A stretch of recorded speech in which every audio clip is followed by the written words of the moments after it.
All right, one last look at your traffic and weather for your ride in on this Wednesday morning. Got a couple accidents to report, one at I-77 northbound at exit number 2. There's a left lane blocked, one at Highway 262 between Veterans Road and Fairmont. Today's high is 82 with a little bit of a breeze. Tomorrow and Friday, sunny with highs of 77 and 78 respectively. That's your traffic and weather from the Wetzel's Automotive Traffic Center here on The Game.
Nine o'clock on your Wednesday morning.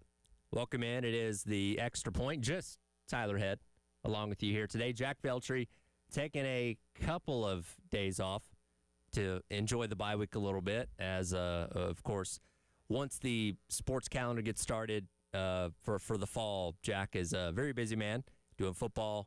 He'll do basketball when that starts up here in a little over a month now that we're into the month of October, as well as baseball in the spring. So he tries to take days off when he can, so he'll be out for the rest of the week. But we'll get him back in here on Monday, and we'll start to lock in on the rest of South Carolina's slate as the season goes along when we get him back in here, as Carolina looking to, at the very least, get themselves to bowl eligibility as they come back from the bye and have 7 more games down the stretch to hopefully find their way to at least those 3 more wins, maybe if nothing else, maybe more, and try and make the best of this season that's gotten off to an okay start, right?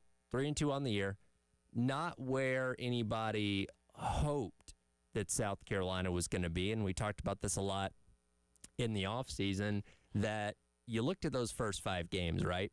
And I think a lot of us kind of got this gleam in our eye of like, man, you got an opportunity to maybe start the season off 5-0 like a Missouri or a Vanderbilt has, funny enough, done for themselves, and set yourself up really good for that final 7-game stretch run where you take on challenging opponent after challenging opponent after challenging opponent, with all those teams being ranked inside the top 13 via the latest AP poll, with the exception being of, Coastal Carolina. But still, and Clemson, obviously, at the very end. But it was going to be tough, and you hoped you were going to come away from the first month of the season in a pretty decent spot, right? Unfortunately, things did not exactly go according to plan as you dropped the game to Vanderbilt and then Missouri the next week, to where you find yourself a little bit behind the 8 ball. And then you get yourself back in the win column against Kentucky to at least, have a conference win. So technically speaking, all your goals are still in front of you, but the challenge ahead is a daunting one, as we knew it was going to be. And this morning, I want to kind of take a look at all 6 of the remaining FBS or Power 4 opponents that South Carolina has. And this is not disrespecting Coastal Carolina. Shout out to our guy Mike Uva, who's working out there now. But that's a game that Carolina should be able to win to get yourself to at least your 4th win. It's finding those other 2 wins that's going to be a challenge, considering what lies ahead. And some of these opponents, based on what we've seen through the first 5 weeks of the season, maybe you feel a little bit better about, but some of these opponents you feel a little bit worse about, and makes that challenge look even tougher. So I'm going to dive into all these opponents one by one over the course of the next few minutes here, and kind of give my assessment of where I think we view them as of right now, and if that game looks easier or harder for South Carolina compared to where we maybe thought it was going to be at before the season started. But it is 9 o'clock, and before we do anything else, we, of course, have to kick things off with our Sandstorm Pick-Me-Up.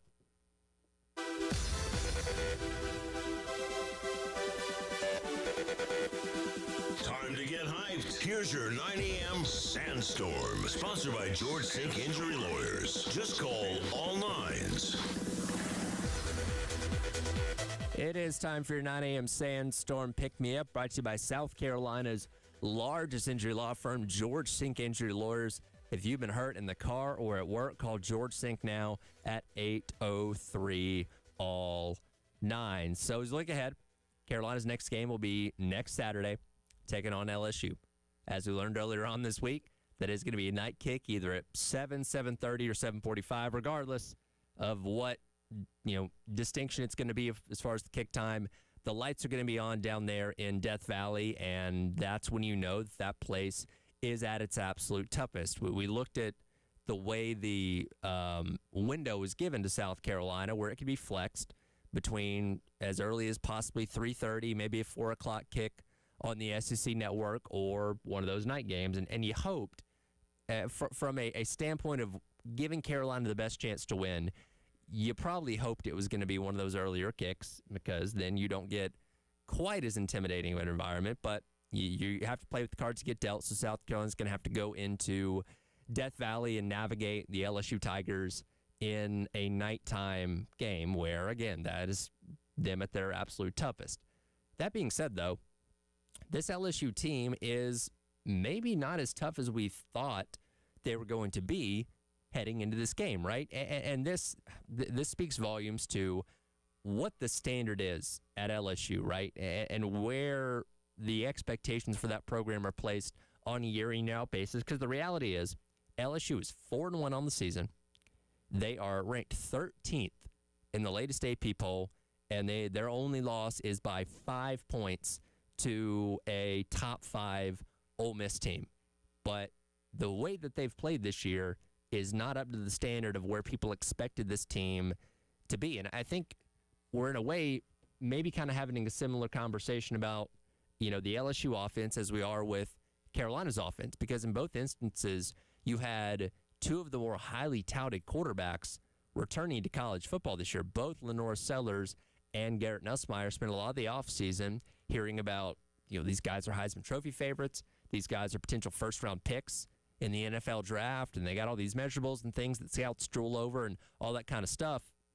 And the offenses haven't really matched that. Now, I know there's a lot of talk, rumor, about the health of Garrett Nussmeier, right? We don't have anything officially official. We know he got a little bit nicked up in camp, but that was it. But the way he's played through these first 5 weeks of the season lead many people to believe that he's still not at 100%, which is why he's missing throws and not being as effective downfield and all that kind of stuff. Regardless of what the reason is, the LSU offense has not lived up to the billing that it had in the offseason. And it's not just because of Garrett Nussmeier. This is a program that's severely struggling to run the ball right now through the first handful of games. And funny enough, Carolina is the only team worse than them right now when it comes to rushing the football, because LSU is 15th in the conference in rush yards per game. And the two most notable, or the last two teams they played in the SEC, in Florida and Ole Miss, they haven't cracked the 100-yard mark against either one of those teams. 57 last week on the ground against Ole Miss. That's less than 3 yards per carry, by the way. So this is just an offense that's not firing on all cylinders. Outside of southeastern Louisiana a few weeks ago, they're struggling to crack 20 points. They got 23 in a very lazy, sloppy game against Louisiana Tech. Their defense helped them out against Florida by getting a score there in that game. So they're just not firing on all cylinders. Now, that being said, their defense is good. And that's the funny thing is, for the past handful of years, Brian Kelly's teams at LSU have been really good on offense, but it's the defense that's let them down. It's like, man, if you can just figure out the defensive component, this could legitimately be the best team in the country. Now this year they figured out the defensive component, but it's the offense that's struggling, right? And that does, if you're looking at this from a Carolina perspective, I think make people feel a little better. Like, again, you're not a favorite going into this game. It's always going to be a challenge going on the road, especially to a place like Tiger Stadium. But the fact that their offense is scuffling a little bit too leads you to believe, like, hey, Carolina's defense can do their job and hey, maybe get a score themselves. Carolina can actually win this game. It doesn't seem like not that it seemed like an impossible task because you had high hopes for Carolina, but it doesn't seem like the same mountain you were going to have to climb when we talked about this game going into the season. So a little bit of optimism there, I would say, going into LSU coming up in a week and a half. Uncertainty around Oklahoma, right? So you'll return home against Oklahoma in a couple weeks. It'll be the State Fair game and all that kind of stuff. Early kick, either 12 or 12:45 or whatever. We don't know about John Mateer, right? And that's the biggest question mark, is the quarterback that maybe was the best in all of college football through the first month of the season is out for a undetermined amount of time, getting his throwing hand worked on after he broke it against Auburn the other week. So we will see what kind of shape he's in if he does return, which I contend just by the luck of South Carolina, he'll return right in time for that game. But what if he doesn't, right? What if it is Michael Hawkins Jr., who last year Carolina bullied up and down the field to the point where he got benched for Jackson Arnold again in that game against Carolina. Now, yes, he's got a better offensive line. He's got better weapons around him because all their receivers were hurt a year ago. So I don't think you're going to get the exact same Michael Hawkins Jr. from a year ago, but you certainly feel better about your chances of playing against him than you do against John Mateer, who, again, until he got hurt, may have been leading the charge as the Heisman Trophy favorite.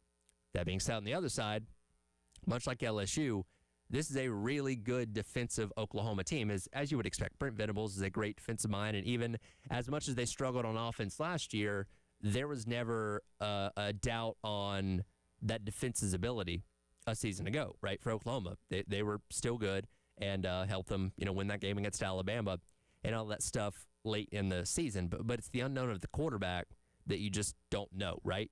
Now, you are going to get Oklahoma the week after they play the State Fair game against Texas. Who starts in that game, we don't know. You're hoping it's a little bit of a letdown. It's a little bit of a hangover type game if Oklahoma maybe even wins that game against Texas, right? You're not going to be favored, as you're probably not for a lot of these games going forward. I'm trying to think if this game looks more or about as equally challenging as I think we thought going into the year. And there's a lot of hype around Mateer in the offseason, and I think he's even exceeded that through the first couple weeks of the regular season. So I would say this game still probably looks a little bit more challenging than he thought it was going to be prior to the year. You do get it at home, so that's advantage to you that hopefully can work in your favor. Early kick. Again, Oklahoma's going to have to travel for that game, so and really it's the Mateer thing that we just don't know about right now that causes this to still be a question mark, but nevertheless, a challenge nonetheless.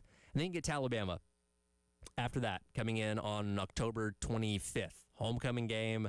We'll see what the kick time for that game is as well. And, when you looked at this game after week number one, you say, oh, man, Alabama looked cooked, right? The DeBoer era is a wash. This guy's got a soft team. They got out physicaled by Florida State. Okay, they're going to lose a lot of games this year.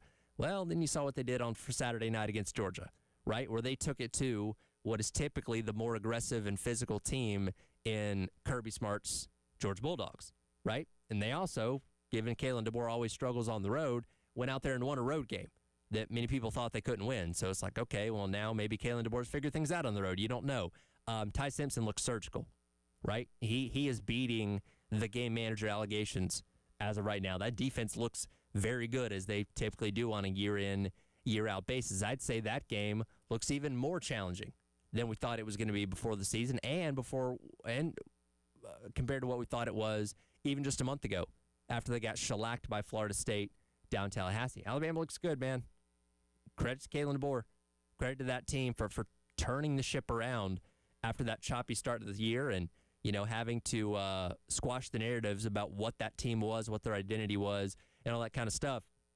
Looked pretty darn good the other night. And, it'll be a couple weeks before you see them, but I assume they're only going to continue to get better. So you could legitimately be talking about a well inside the top 10 Alabama team by the time that game does roll around. Obviously, they've got a good receiving core. Ryan Williams, Jeremy Bernard. The running game's been pretty good.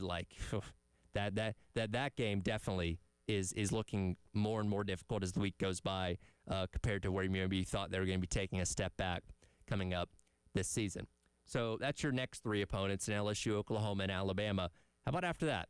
Ole Miss, Texas A&M, and Clemson. What do we think of those teams through the first 5 weeks of the regular season, and how do those games compare to where we thought they were going to be before the season started? We'll get into all that coming up as the Extra Point rolls along. Tyler Head, along with you, flying solo for this hour. Scott Hamilton, the Post and Courier, set to join me coming up in the 10 o'clock hour as your Wednesday rolls along here on the Extra Point on the Game.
All right, welcome back in. It is the Extra Point. It's our head along with you here on your Wednesday on the game as we are looking ahead to what South Carolina has left on its schedule from an FBS standpoint and evaluating our thoughts on what we've seen out of these opponents over the first 5 weeks of the regular season and if we feel better or worse about that game for South Carolina. Went through LSU, Oklahoma, and Alabama, which are the first three teams or the teams that Carolina will play this month of October, coming out of the bye. You get into November, you will have another bye week in there as well. But first, on November 1st, you will take on the Ole Miss Rebels. And I think coming into the year, knowing that game was going to be on the road, that's always going to be a challenge, though I don't think anybody would say that Oxford is the toughest place to play in the SEC compared to like at LSU.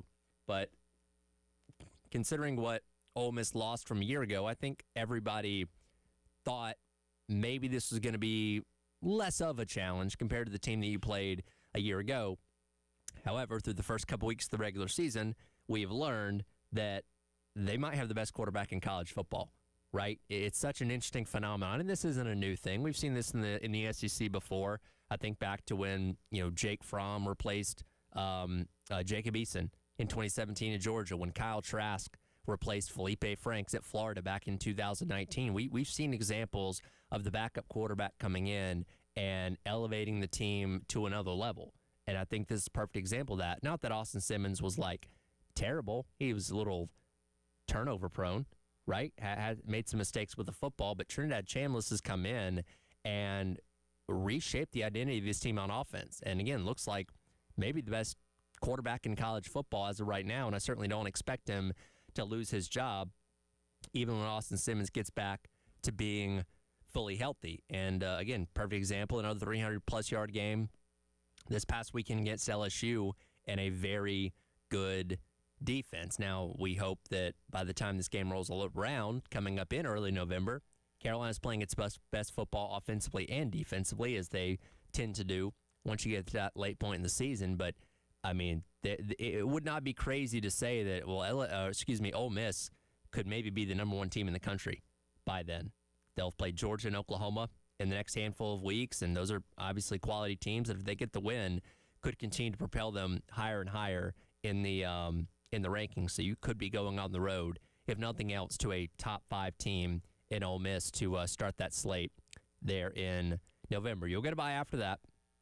And then you'll take on your final 3 opponents, starting with Texas A&M, which will once again be on the road out in College Station. Of course, last year, you pull off the upset win. They were number 10 in the country. The fans stormed the field. It was a great scene over there, at Williams-Brice Stadium. This will also be an early kick out there in College Station, whether it be noon, 12:45, or something along those lines. It'll be an early kick nonetheless, which is always, of course, going to be a challenge. And A&M's kind of a weird team, right? Because we look at them starting off the year 4-0, and I go back to a comment that Mike Elko made coming off their win against Auburn on Saturday, where I think he was doing a little bit tongue in cheek, but kind of pushing back at media members that were asking the tough questions about the struggles that the team had. And he's like, hey, why can't you guys talk about us being 4-0 or beating, ranked teams and stuff like that? Because I think when we look at A&M, we kind of have this identity that, well, at some point they're going to falter down the stretch, right? We love to make jokes about them being perennially 8-4 because that's typically what they always are. And while Carolina's playing its best football at the end of the year, that's typically when A&M starts to kind of trip over their own 2 feet a little bit and starts to come back down to earth. They lost 3 out of their last 4, starting with South Carolina a season ago, to again once again get themselves to 8-4 in the regular season. And you hope that's kind of the case once again this year, that Carolina's playing them as they're trending in the wrong direction, while Carolina starts to, or is in the middle of itself, trending up. Again, they're number 6 in the country right now, being undefeated 4-0, and rightfully so. Marcel Reed playing really well to start the season. They've got a good combination in the backfield, led by Le'Veon Moss, who got hurt against South Carolina a season ago. But again, I think we're all just kind of waiting for that moment when they start to stumble and start to fall back down to the rest of the pack in the SEC, and hopefully that's something that South Carolina can take advantage of. So I would say you feel probably worse about the Ole Miss game. You probably feel, I'd say neutral about the A&M game, because regardless of how they started the season, you're just like, well, we're getting them in November, and that's when Carolina should be playing its best football at that point in time. Again, no disrespect to Coastal Carolina, but we'll kind of put them off to the side here for the sake of this conversation, and then get to Clemson at the end of the regular season. You're going up to Memorial Stadium, or excuse me, they are coming down to South Carolina, a place that you haven't beaten them in a while. You've obviously gotten the last two up there in Clemson, but you would love to have a 2-game winning streak against them and be able to say you beat them in your home stadium this time around. And my goodness, I don't even know what shape that team's going to be in by the time that game rolls around, right? And you talk about perception shifting from before the season to where we're at now 5 weeks in. I mean, this was a team that was thought to be in the mix for the college football playoff and the national championship, right? Tons of returning production, tons of experience. Like, this was supposed to be the I told you so year for Dabo Swinney, where he looks at all of us and said, see, I wasn't wrong for sticking to my guns and only or primarily looking at things through the lens of recruiting guys out of high school and developing talent and all that kind of stuff. I don't need to pull 20 guys out of the portal. I don't need all that kind of stuff. Well, it hasn't gone that way, right? Now, they very much have a get-right opportunity against a hapless North Carolina team this upcoming weekend on the road in Chapel Hill, which if they lose that game, from what I've seen out of North Carolina this year so far, they might legitimately be the worst team in Power 4, which is saying a lot considering 4 teams have already fired their head coaches. If Clemson loses that game, that season is officially off the rails at that point, and there is no hope, right? They shouldn't have a problem with North Carolina this upcoming weekend, but I do wonder, because Dabo's teams have gotten so used to success, so used to being the top dog in the ACC, so used to being in the college football playoff. Let's say the season continues to trend the way that it has, and let's say Clemson is 6-5 going into that game, right? Which that might be generous. They may be worse than that. I don't know, but they're not to the standard of where they've been. Let's say they've already clinched a bowl game, so they're not exactly fighting to earn a spot to play a 13th game. How interested in that game are they going to be?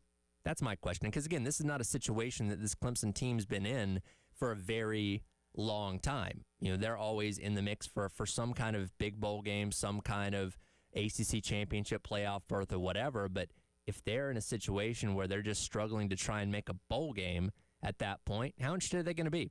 Is that something you could take advantage of, a team that just isn't as into it as they had been in years past, which is a rivalry game? Teams are always up for those kind of things, but that would be a very rare circumstance if South Carolina plays a Clemson team that just kind of looks hapless by that point in the season.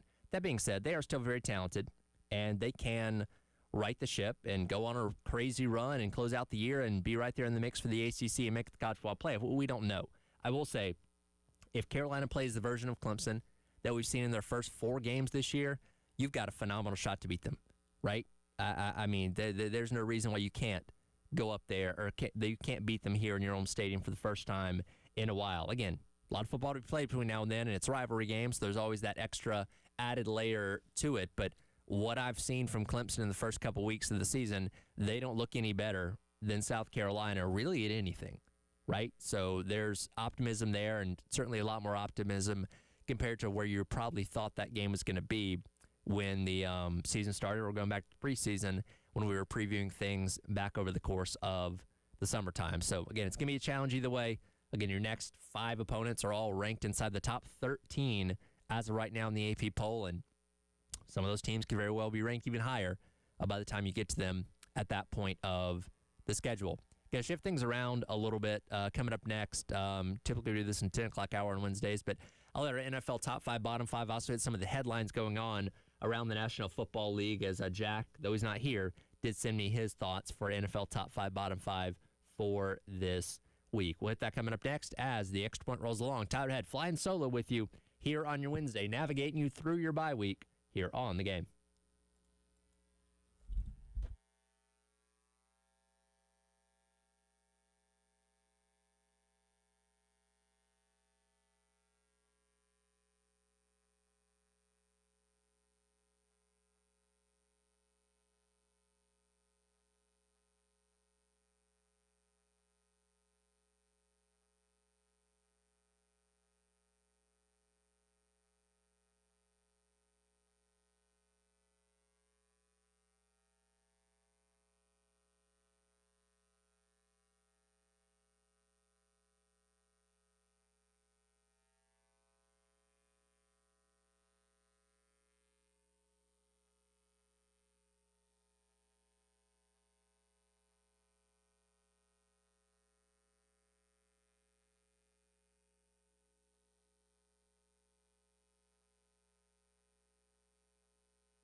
All right, welcome back in. It is the Extra Point. Tyler Head along with you here on your Wednesday on the game. We'll get into NFL top 5, bottom 5 here in just a moment, but a couple of headlines from the National Football League as we navigate our way through the middle of the week and get set for week number 5, which will get things started tomorrow night with Thursday night football, which that will feature the 49ers of the Rams, which you can listen to right here on 107.5 The Game, starting at 8 o'clock, following Carolina Calls tomorrow night with, I believe, Coach Paris, giving you a preview of the men's basketball season coming up.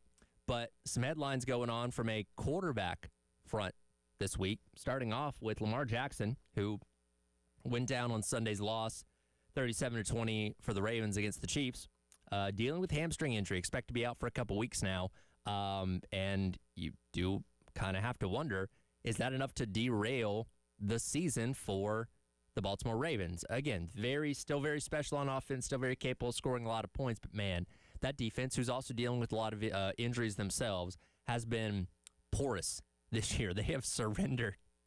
In fact, the loss to the Chiefs was the fewest points they've surrendered all season outside of their win against the Browns, who are the Browns, of course, but 41 points to Buffalo in that crazy comeback, 38 points to the Lions, and 37 points to the Chiefs on Sunday. And let's say, because Lamar Jackson's projected to be out for the next 2 to 3 weeks, let's just say he misses the next 2 games. And I'm sorry, but Cooper Rush probably isn't going to command that offense the same way that Lamar Jackson is. Let's say that they lose those next 2 games. They got the Texans, who are a bit hapless themselves, but still, let's say they lose to the Texans, lose to the Rams, and find themselves 1-5 on the season. That's a tough hole to dig yourself out of, even with a talented quarterback like Lamar Jackson, because again, your defense isn't going to magically get better overnight. And in a weird roundabout way, this is almost a perfect pathway for the Steelers to make the playoffs, right? You look around the rest of the league. Cleveland, who I'll get to in a moment, it looks like Cleveland, right? No surprise there.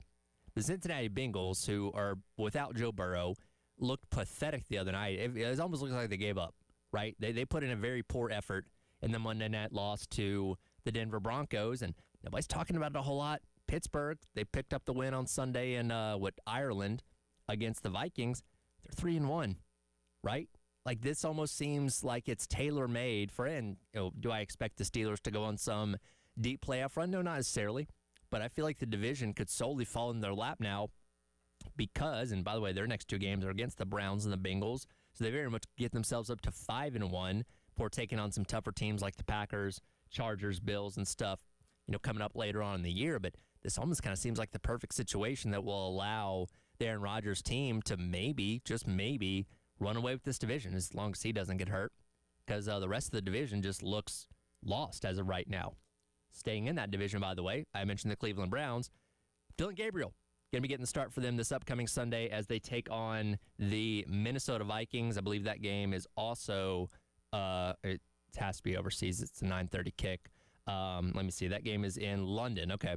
So London game for the Browns and the Vikings at Hotspur Stadium, which, by the way, the poor people of London don't deserve that game. With how bad the Browns are and how the Vikings not looking the best to start the season so far. I'll say that much.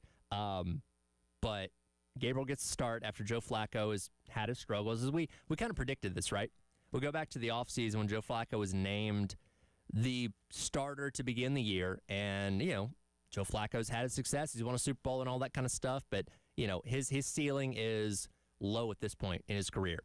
And we knew, all right, he's probably going to start 5, maybe 6 games. He's going to struggle. And then they're going to turn the reins over to one of the younger guys. Now, of course, a lot of people out there expected that to be Shedeur Sanders. That's not going to be the case, at least to start out with, as Dillon Gabriel will get his opportunity to start against the Vikings coming up this week. And we'll see how he does. He's played in very little action so far this year. But if he does well, then maybe he locks down the starting job for the rest of the year. If he does poorly, maybe it is finally Shedeur Sanders' time up there in Cleveland. But regardless, the Cleveland quarterback room continues to be the most talked about quarterback room in all of the NFL, and now enters Chapter 2 with Dillon Gabriel getting the start this upcoming weekend. So that leads into our NFL top 5, bottom 5. Again, we do this every single week on Wednesday. Jack's not here today, but I do have his list of teams and where he ranked them as we navigate towards week number 5. We both agree on a lot of, especially the top 5, where we have teams ranked. We'll start off with the Eagles. We both have those at number 1. Look, they're not flashy. They're not, they had 200 yards of offense on Sunday in that win against the Tampa Bay Buccaneers, who very nearly came back and won another miraculous comeback game. But the Eagles held on to win. They're still undefeated. There's nothing flashy about this team. They just win, right? Now, I will say their special teams is elite. They had a punt return touchdown on Sunday against, or punt block touchdown, against the Tampa Bay on Sunday to go with their couple of blocked kicks from the prior week. So they're playing great in that third facet of the game. The offense isn't crazy. It isn't flashy. They're not going to torch you for 500 yards and 45 points. So I feel like they're inevitably going to trip up at some point. And again, there's a reason only one team's ever gone undefeated in NFL history. So I don't expect the Eagles to be the second team to do that, but they win. And there's something about that, right? And Jalen Hurts is the selfless type of quarterback to where it doesn't need to be pretty for him. As long as they win, that's all that matters. So credit to them. They continue to win and, do their job in the process. And, again, look like, maybe the NFC runs through them once again. We also agree on number 2, that being the Buffalo Bills, who are also undefeated. The lone 2 undefeated teams left in the NFL, as I'm sure the 72 Dolphins are already putting the champagne on ice and get ready to pop it when these two teams inevitably do lose at some point during this season. Now, Buffalo has had the opportunity to play not the best competition. I mean, their last 3 games are against the Jets, the Dolphins, and the Saints. Not exactly world beaters, and in fact, all 3 of those teams are going to be in my bottom 5 coming up here in a couple minutes, and they played a Ravens team that we now know has a god-awful defense this year. So to say they have not been truly tested yet, I think would be a fair assessment. It doesn't get too terribly tougher against the Patriots this upcoming weekend, Falcons, Panthers. I mean, really, they get tougher competition coming up in a couple weeks. They'll take on the Chiefs at the beginning of November, Buccaneers, Steelers, Eagles later on in the year. So they got tough games coming, but they have a softer start to the year. There's no doubt about that. Kind of speed run through a couple of these other things as we're coming to the end of the segment here. We both agree on number 3 as well.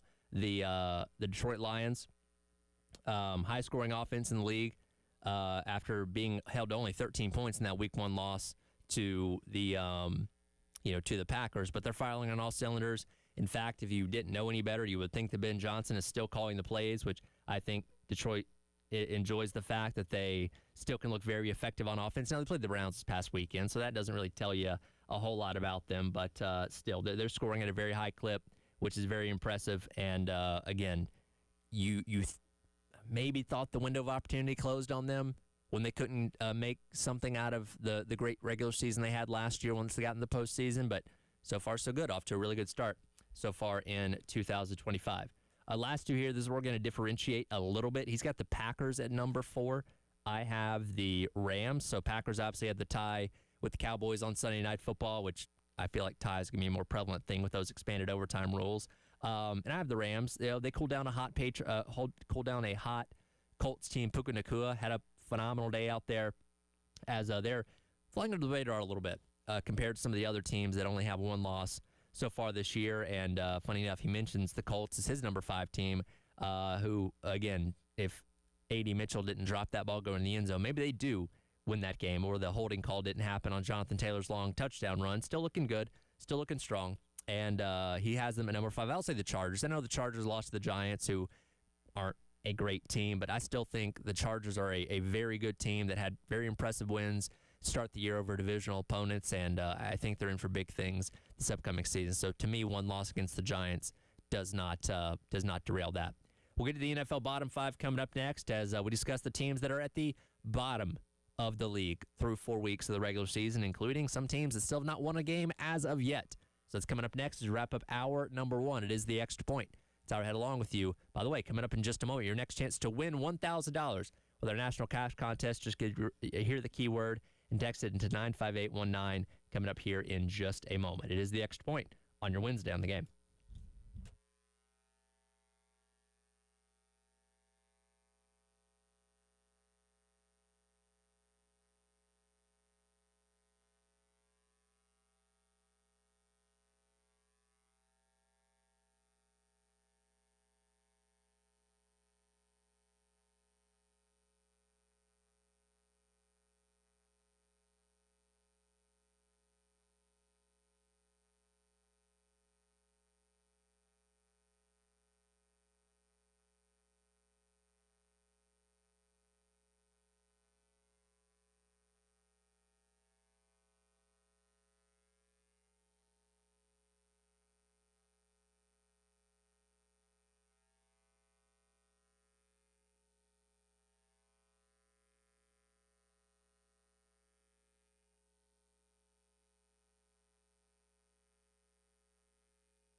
right, welcome back in. It is the Extra Point. Saturday wrapping up hour number 1 here on your Wednesday on the game. Again, Scott Hamilton of the Post and Courier set to jump in here with me at top 10 o'clock hour. We'll get back into some college football stuff and go through our weekly college football playoff eliminator and discuss which teams we're ready to give the boot when it comes to their opportunity to make college football's 12-team tournament that decides the national champion. But as we wrap up hour number 1, it is time we continue on with our NFL top 5 and bottom 5 as we now look at the bottom of the league. What teams are bringing up the rear through 4 games of the NFL regular season, and there are only 2 teams at the top still without a loss, and there are currently 3 teams at the very bottom all still currently without a win, those being the Jets, the Titans, and the New Orleans Saints through 4 weeks of the regular season so far. And spoiler alert, you are going to see all these teams in my bottom 5 as well as, in Jack's bottom 5 as well, though his order is a little bit different than mine. I'll start off my number 28, the Dolphins, who had been my number 32 team. I will give you a credit for a win. Though beating the Jets really doesn't do a whole lot. You still won a game, which is more than you can say about, again, some of those other teams. But, again, your coach is a dead man walking at the end of the day, as I've said many times before. This almost kind of seems like it's going to be a lost year. You've now lost Tyreek Hill, who seems like he was maybe thrilled to not have to play for this team anymore after the offseason drama going on with him and everything. But, I'll give credit where it's due because you did win a game. So congratulations to you on that. So you're not going to go 0-6, 0-17 on the year. So points for that. But still, the Dolphins, I believe, are not going to be escaping my bottom 5 anytime soon. The Jack goes with the Jets. Actually gives the Jets the number 28 slot, despite the fact they have still not won a game. And again, that was those 2 teams playing each other in Monday Night Football. Maybe you didn't watch that game because you weren't interested because it was 2 really bad teams. But somebody had to lose in that game. That did end up being the New York Jets. Number 29 for me, Carolina Panthers. I gave them credit last week for beating the Atlanta Falcons and looking very impressive in doing so, as the Falcons looked god-awful and couldn't even get inside of the, Panthers 30 that day. But to go from that to being kind of status quo and getting drugged by a probably not great Patriots team by 29 points, it's like, okay, still got a lot of work to do for the Carolina Panthers.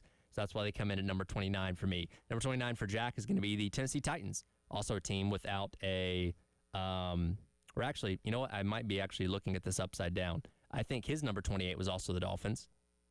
His number 29, I believe, might have been the Panthers, because the Titans are at number 31. I believe I'm reading this upside down. He didn't number these, but I'll go with the Titans being his number 29, I believe, if I'm reading this correctly. Quickly kind of get through these last couple here. 30 for me, New Orleans Saints, again, going with teams that have not won a game so far this year. They've been competitive in all games but one, so you get points for that, but this team is going all of nowhere, and they have a realistic opportunity to maybe go 0-17 and be the number 1 overall pick in the draft. Jack's going to agree with me on that one, having the Saints at number 30. Number 31 for me, just mentioned a moment ago, New York Jets. Again, 0-4 on the season to start. When you have a new coach and resetting everything, it's going to be some growing pains. So I don't have high expectations for this organization as of right now, because they certainly have a long way to go. But for me, 31 for the Jets. And for him, he has the Panthers at 31. Okay. And then finally round things off, number 32 for me, Tennessee Titans. Can't score and can't get stops. Couldn't even score any points this past weekend in their loss to the, again, a Texans team that isn't great overall as of right now. But, again, just kind of illustrates how far the Titans have to go to kind of get things going for them. And I did appreciate the brutal honesty from Cam Ward after the game, where I can't play what he said on radio, but he emphasized how bad they were, right? So at least he understands and knows that it's going to be a long process for them to get where they want to be in terms of the NFL. Last team for Jack is actually the Dolphins. So even though they won, still has them dead last. I imagine that would be because of the Mike McDaniel situation, drama going on internally. Again, now you lose Tyreek Hill with the injury and all that kind of stuff. So the optimism not exactly very high when it comes to the Miami Dolphins. So we'll re-rack this next week. Again, Jack will be in here to give a little bit more of an explanation on why he put what teams where in his NFL top 5, bottom 5. But we're starting to really take shape in what the NFL is this year, and we're 4 weeks into the regular season so far. Long way to go, but you can already kind of see the separation between the very, very top, the very, very bottom, those teams that are kind of middling in the middle a little bit right now through 4 weeks of the regular season. We'll come back, hit hour number 2, get into our college football playoff eliminator. Talk with our guy Scott Hamilton of the Post and Courier as well as the Extra Point rolls along. Tyler Head along with you here on your Wednesday on the Game.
All right, welcome back in hour number 2. It is the Extra Point.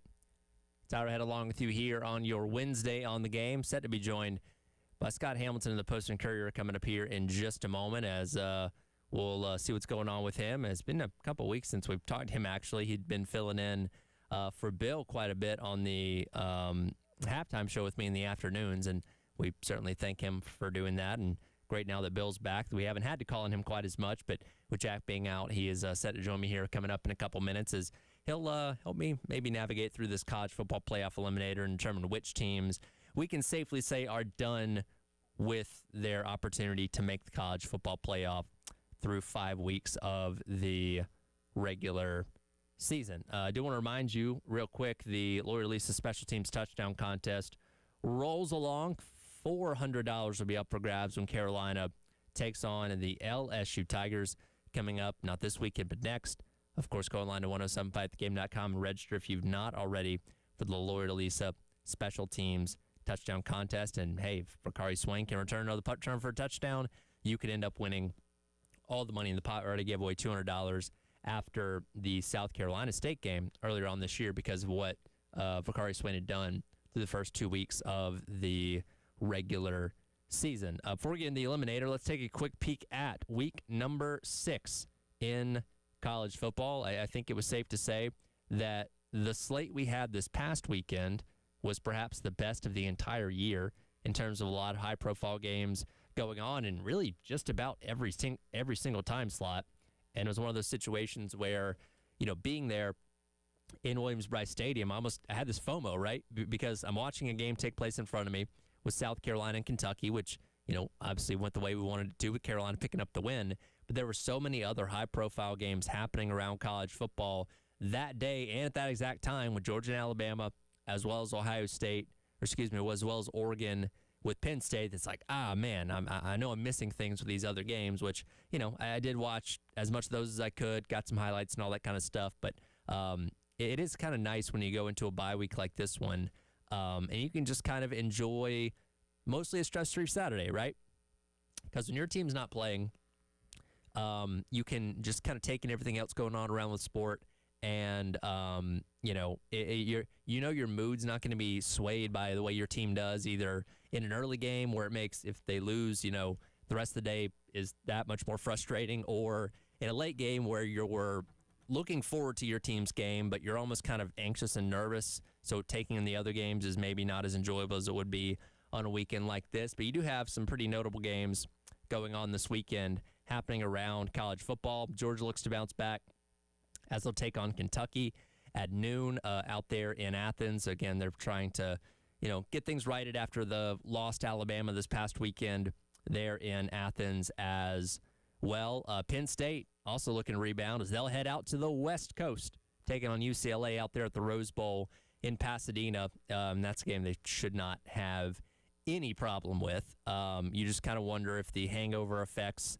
of losing to Oregon, as well as having to travel all the way to the West Coast, is going to end up having some kind of effect on that Penn State team. Though, again, the Bruins are so bad, I think Penn State could beat them half asleep if they really, really wanted to.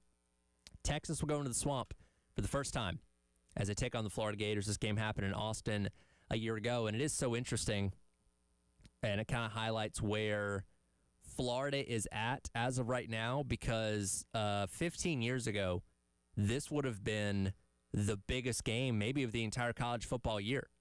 Texas and Florida, phenomenal helmet game. Two programs at some of their respective heights back in the mid to late 2000s. Texas won and played for another national championship. Obviously, Florida won a couple of national championships over the course of 3 seasons there, and Texas still holding up their end of the deal, right? They're, a team that has made the semifinals the past 2 years and seems to be right on the cusp of breaking through and finally getting themselves back to a national championship.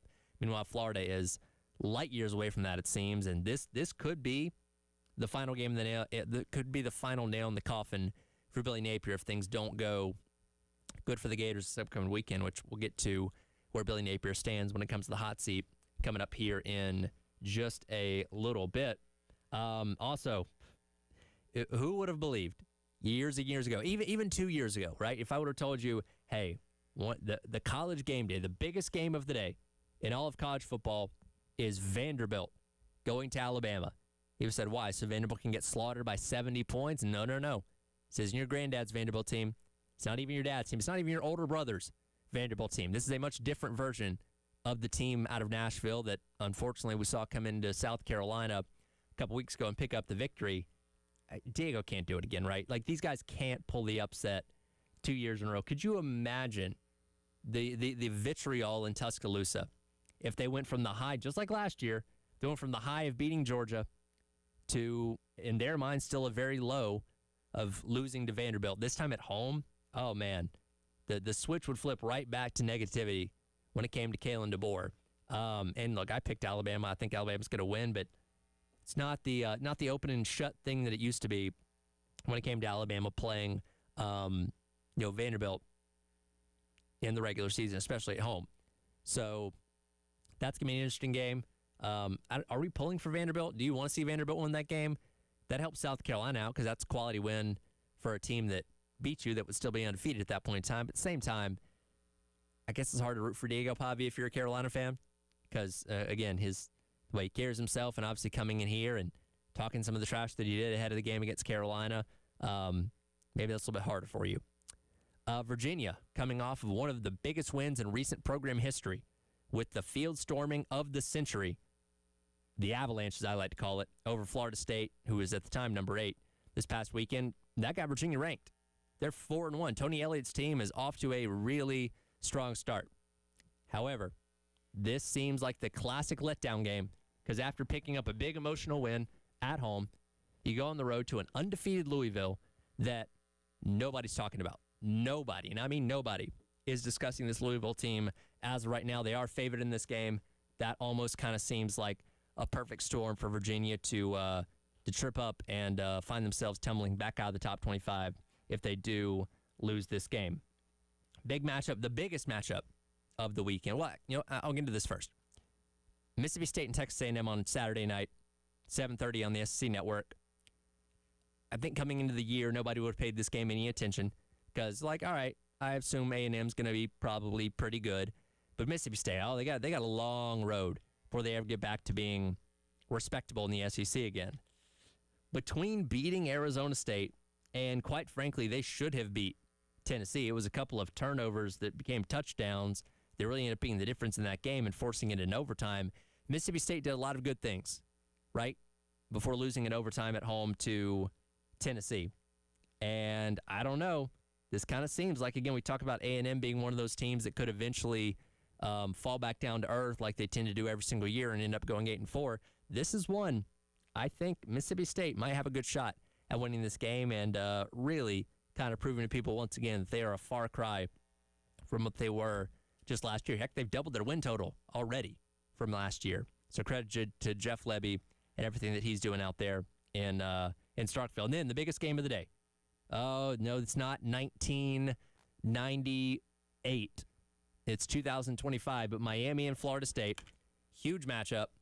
Now, it takes a tiny bit of the luster away, considering the fact that Florida State did go on the road and lose to Virginia last week.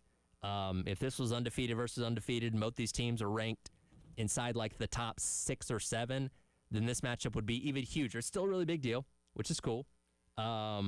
But still, it is a huge matchup that really kind of determines the top dog in the ACC for now. Now, with the way it works now with, one uniform standing, not a coastal and Atlantic division, these two teams can play each other in the conference championship game, though they've never played each other in the conference championship game before, even with the split divisions before. So this just kind of determines top dog.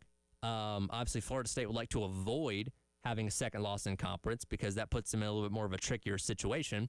But I have a feeling we could see these teams play each other again coming up in December, but it gives an opportunity to establish top dog in the ACC for now. Both teams have looked very strong outside of Florida State's loss through the first handful of weeks of the regular season. So there you go. There's your quick peek ahead to week number 6 and what you'll be able to take in as a bystander this weekend with Carolina not playing and not having to worry about what's going on with the Gamecocks. So with that, we head into our college football playoff eliminator each and every week. Jack and I take a look at the Power Four conferences to see if we can determine any new teams that we can confidently say have zero shot at making the college football playoff, or we don't think are going to be making the college football playoff. We'll go conference by conference here, starting off with the SEC, where we had already put Kentucky, Florida. After this loss to Missouri, we had Carolina on here as well, and Arkansas. That was even before they fired Sam Pittman. Honestly, they haven't put Auburn on it. 2 losses to open up SEC play, looking pretty ineffective offensively in both those losses. Jackson Arnold getting sacked left and right. Team can't convert a third down. Team can't muster hardly any offense in these games. I don't know how long old Hugh's going to be hanging around, by the way, and I'll get to his hot seat coming up there in a little bit. But yeah, I'm going to add Auburn to the list of SEC teams that I believe are now eliminated from college football playoff competition from what we've seen through the first couple weeks of the regular season. By the way, in case you didn't notice, AP poll this week, 10 of 16 teams in the SEC rank. Not surprising, but it is something that I do like to point out whenever I get the opportunity to do that. Quickly here, we'll run through the last couple of conferences. Start off with the Big Ten. Already have UCLA, Northwestern, Wisconsin, Purdue. Ready to add Rutgers. 0-2 in conference play so far. Bottom of the barrel in the Big Ten as of right now. And I think I can confidently say that they are going to join the ranks of the teams that I feel are eliminated from college football playoff contention so far in 2025. I couldn't really determine any new teams in the ACC or the Big 12. So for reference, in the ACC, we have Stanford, Virginia Tech, Boston College, Clemson, and North Carolina. And in the Big 12, K-State, Oklahoma State, Colorado, and West Virginia. You look at the standings, a lot of teams still live in those conferences. I can't confidently say right now I'm ready to eliminate anybody else, but we've already built up quite a list in those 2 conferences, and there will be more teams coming to be added to that list here in the coming weeks. So there's your update on the college football playoff eliminator so far through 5 weeks of the college football regular season. Scott Hamilton of the Post and Courier are going to jump in here with me on the other side. Let's talk about coaches being fired and the standard being set by some coaches winning at places that hadn't really won before. That's coming up next. It is the Extra Point. Tyler Head along with you here on your Wednesday on the Game.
All right, welcome back in. It is the Extra Point. Tyler Head along with you here on your Wednesday on the game. Our guy Scott Hamilton, the Post and Courier, join me now for the next couple segments. Scott, man, long time no talk. Now that Bill's back, we haven't had to call on you for the halftime show here in about a week or so, but how's it hanging, man? No bat signal. Yeah. No bat signal. So no bat signal. I'm glad Bill's back. Yeah, that's good. So we appreciate you being on standby whenever possible, as again, a lot happening in the college football world. And interesting thing I wanted to discuss here now that we have you for a few minutes. Obviously, Sam Pittman has been fired earlier on this week by Arkansas. No surprise there. I think we all kind of saw that coming before the season ever started. And obviously when you lose to Notre Dame in the fashion that they did, they decided to make the move. And now Bob Petrino's back at the helm. But I had a thought earlier on this week, and I want to get your thought on this, because Arkansas is a place that in the past handful of years hasn't had a ton of success. Really, since Bob Petrino left, they've been kind of toiling in being average to below average in the SEC. But when you look at programs like, let's say, Clark Lee at Vanderbilt, who's pulled off some pretty big wins here in the past year or so. Curt Cignetti at Indiana, who took a pretty hapless program all the way to the college ball playoff and looks like he's on his way to doing that once again maybe this year. Does that now change the standard where every Power 4 program says, hey, there's a pathway for us to compete maybe like there's never been before? Well, first of all, can you hear, like, I've got construction going on here. I can hear it. Yes, I think we're okay though. Keep rolling. Okay, you think we're okay? I do, Tyler, and I think Arkansas is actually a really good job. I mean, people keep foo-fooing it, and I know Hunter Yurachek came out and was talking about the discrepancy, sure, in money. But I mean, they can fix that. They have Walmart money, dude. They do. They have Walmart money in Arkansas. Why can't and they? Tyson Chicken Nugget money. Yeah, Tyson Chicken Nugget. And if they can pay for John Calipari to have a basketball team, and they are paying buku dollars for him to have that, yep, then why don't they invest in the football program that's actually going to give them a return on it? And given that we do have a 12-team football or playoff right now, and it's going to be 16 soon, make no mistake about that. Yeah, that's coming. Just compete.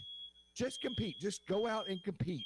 And you don't have to win the SEC, but if you go out and you are competitive, you put the money into it, you can have what we would consider to be a successful program. I like that job. I would take that job in a heartbeat if I'm a coach. Yeah, and again, when you look around the country, you see these other teams that nobody really ever thought as being contenders now, and again, use Indiana as the perfect example, now positioning themselves to be exactly that, with resources and all that kind of stuff. And again, Yurachek said that Pittman didn't have the resources, which when that came out of his mouth, it's kind of like, well, as the AD, isn't that your job to make sure a coach has the resources to succeed? But I kind of chalked it up to, well, the people that made the resources possible did not believe Sam Pittman was going to be the guy that was going to take us to those heights. So we need to hire somebody else, and God help us if it is Bobby Petrino that gets the full-time gig. They need somebody else that's going to garner that interest to get the resources to help take them to the next level. Yeah, that was kind of my column today, make it make sense with Bobby Petrino. Listen, by the way, is that the harbinger of death when the AD starts talking about not having money? Because Whit Babcock did almost the exact same thing before he fired Brent Pry. He talked about what bad shape they were in at Virginia Tech. Yeah. But if they go back with Bobby Petrino, dude, that is not a good sign. To me, it is almost, we kind of talk about the bat signal there. That is kind of the bat signal towards the boosters, alumni, and all that kind of stuff that do write the checks, that do give you the resource to say, hey, we know you haven't loved this guy, but I promise if we make a change, we bring in somebody you want, if you give us money, we'll be able to compete then. Like, it's one of those kind of things where I feel like you're almost kind of sending out the warning shot, trying to get the interest up so you do make the new hire and, can finally get that interest and get that help that you need. Would you compare, and again, this might rile some people up, but it might not, people who get what I'm saying. How would you compare Arkansas to South Carolina? I think it's actually very comparable when you look at population, when you look at the recruiting base. The only difference would be South Carolina is closer to Charlotte and Atlanta as to where Arkansas is closer to what? Memphis? Yeah, I guess Memphis would be the biggest, the closest big city to Arkansas from like a proximity standpoint. So, but I think you're right. They're very similar. And funny enough, those two teams obviously came in the conference at the same time, back in the early 90s. But I'd say they're pretty comfortable as two programs that have had success, and funny enough, both of them were having success around the same time back in the late 2010s into the early or late 2000s into the early 2010s, but have obviously not been able to reach those heights quite since then. And Carolina's had more recent success than Arkansas has, but they've always kind of been in that middle-ish ground of the SEC, hoping and trying to get themselves to that next level, though neither one of them has done it. But I think it's a fair comparison to say those two programs are pretty similar. Maybe the easier exercise. What job in the SEC would you rank behind Arkansas? Honestly, Kentucky as of right now. And look, Stoops is in his own situation. I get it. His buyout is $40 million, and they're not probably willing to part with that money because of how much that could help basketball instead. But, you know, you're kind of in a tough spot where you're the only team in the conference where, you know, you're playing second fiddle to another sport. And I get it. Like Tennessee, Arkansas, Auburn, all of those places care about basketball, but it's not like Kentucky. Kentucky truly puts basketball ahead of football, and that's something that none of the other 15 institutions in the SEC say. So you go there knowing your ceiling is only so high. You're not going to get all of the resources compared to some of these other schools. You get paid nicely like Mark Stoops has to just be average, but your level of expectation, I feel like, is still going to be capped at some point because you are a basketball school. You know, and it's kind of funny. Stoops did it to himself. I really believe it. It's not, I don't think it's a coincidence that this decline happens to coincide with his rift he had with Calipari. Oh, you know, we're a football school, and you know, I mean, you got to know what butters your bread. I mean, your point is spot on, especially when it comes to Kentucky. I've said this: SEC basketball has been able to elevate itself over the last 4, 5, 6 years because of the coaches they've hired, and by that I mean the coaches they've hired. They're good coaches. Make no mistake about that. Nate Oates is an outstanding basketball coach, but they know who rules the roost. They're able to put their egos in their pocket. You don't see that in the ACC. In the ACC, the basketball coach, except for Clemson, the basketball coach is the grand poobah on campus. Sure. It's the opposite in the SEC. And the SEC has been able to identify guys who are A-level coaches, but who also have, though, minimal egos. They're able to pocket that.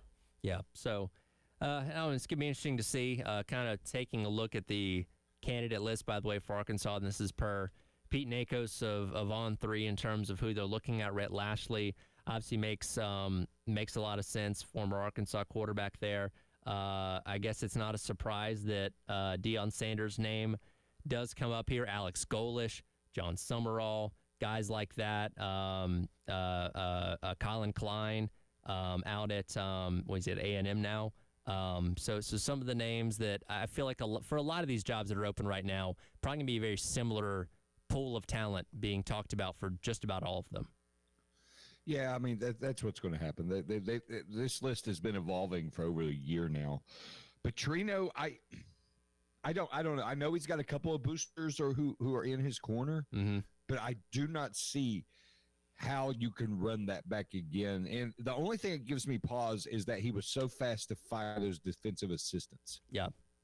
That was fast. He fired 3 of them, Tyler. Well, I mean, God, he's had this plan in the works for a year and a half now. He knew what he was doing when he came in. We all saw it coming. Like, once a snake, always a snake. You knew he had some kind of nefarious plan. Like, hey, when they fire Pittman, guess who's going to take over? That's right, Bobby, once again. And here we are. You're a Georgia guy. Did he or did he not quit the Falcons by leaving notes in the lockers? Yeah, he did. And he lied to Arthur Blank by saying he wasn't going to take the Arkansas job. And Arthur, watching television, found out he took the Arkansas job by seeing the press conference on TV. So, yes. Arthur Blank, good dude. Yeah, Arthur Blank, good dude. I believe Mike Zimmer, who was the defensive coordinator on the team at the time, if he got stuck in a room with Bobby Petrino now, would still probably kill him based on how that season went and how he left the organization. So, yeah, and look, I get it. People can make mistakes and rebound. When you have the track record of Bobby Petrino, it's just who you are, right? You are a morally bankrupt head coach. You win, which is why you keep getting jobs, but you are, like, on the top of the list of, like, good coach, bad dude type of people. You know, I was actually in the stadium. At the time, it was Papa John's Stadium when the WikiLeaks thing was discovered at Louisville. I was there that night when that happened. And he tried to act like he didn't have any knowledge of it, and he'd probably still say he didn't have any knowledge of it. I call BS. He's just a bad guy. Yeah, bad guy. Good coach, bad guy. He's no Terry Ford. No, he's not. Certainly not. Speaking of coaches on the hot seat, we'll take a look at what bookies.com has for the next head coach on the chopping block in college football. That's coming up next. It is the Extra Point. Tyler Head, Scott Hamilton hanging out from the Post and Courier here on the game.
All right, welcome back in. It is the Extra Point. Tyler Head, Scott Hamilton, the Folsom Courier hanging out here for a few more minutes as we navigate through talking about head coaching changes in college football. And I think that's a perfect segue into Who Sprung a Leak, brought to you by our friends over at American Leak Detection. And, man, leaks are springing up left and right with these coaches getting fired a month into the season.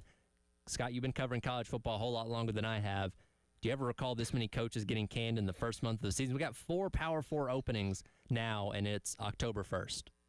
Yeah, we had a rush around 2022, I believe, and it started with Scott Frost getting fired at Nebraska. We had a comparable amount then, and but it wasn't this early in the season when that happened. Pardon? It wasn't this early in the season when all those happened. Yeah, it was week 3. Was it week 3? Okay. Yeah, and it started because what they were trying to do at that time, and again, these things are cyclical. They were trying then to get ahead of the hiring curve. Who are we going to get? We want to make sure we're in line to get the next big coach, yada, yada, yada. Then it kind of shifted to where they're like, no, we're going to be more thoughtful because of the portal. We don't want everybody to abandon us in the middle of the year, yada, yada, yada. Yeah. It's a wave, dude.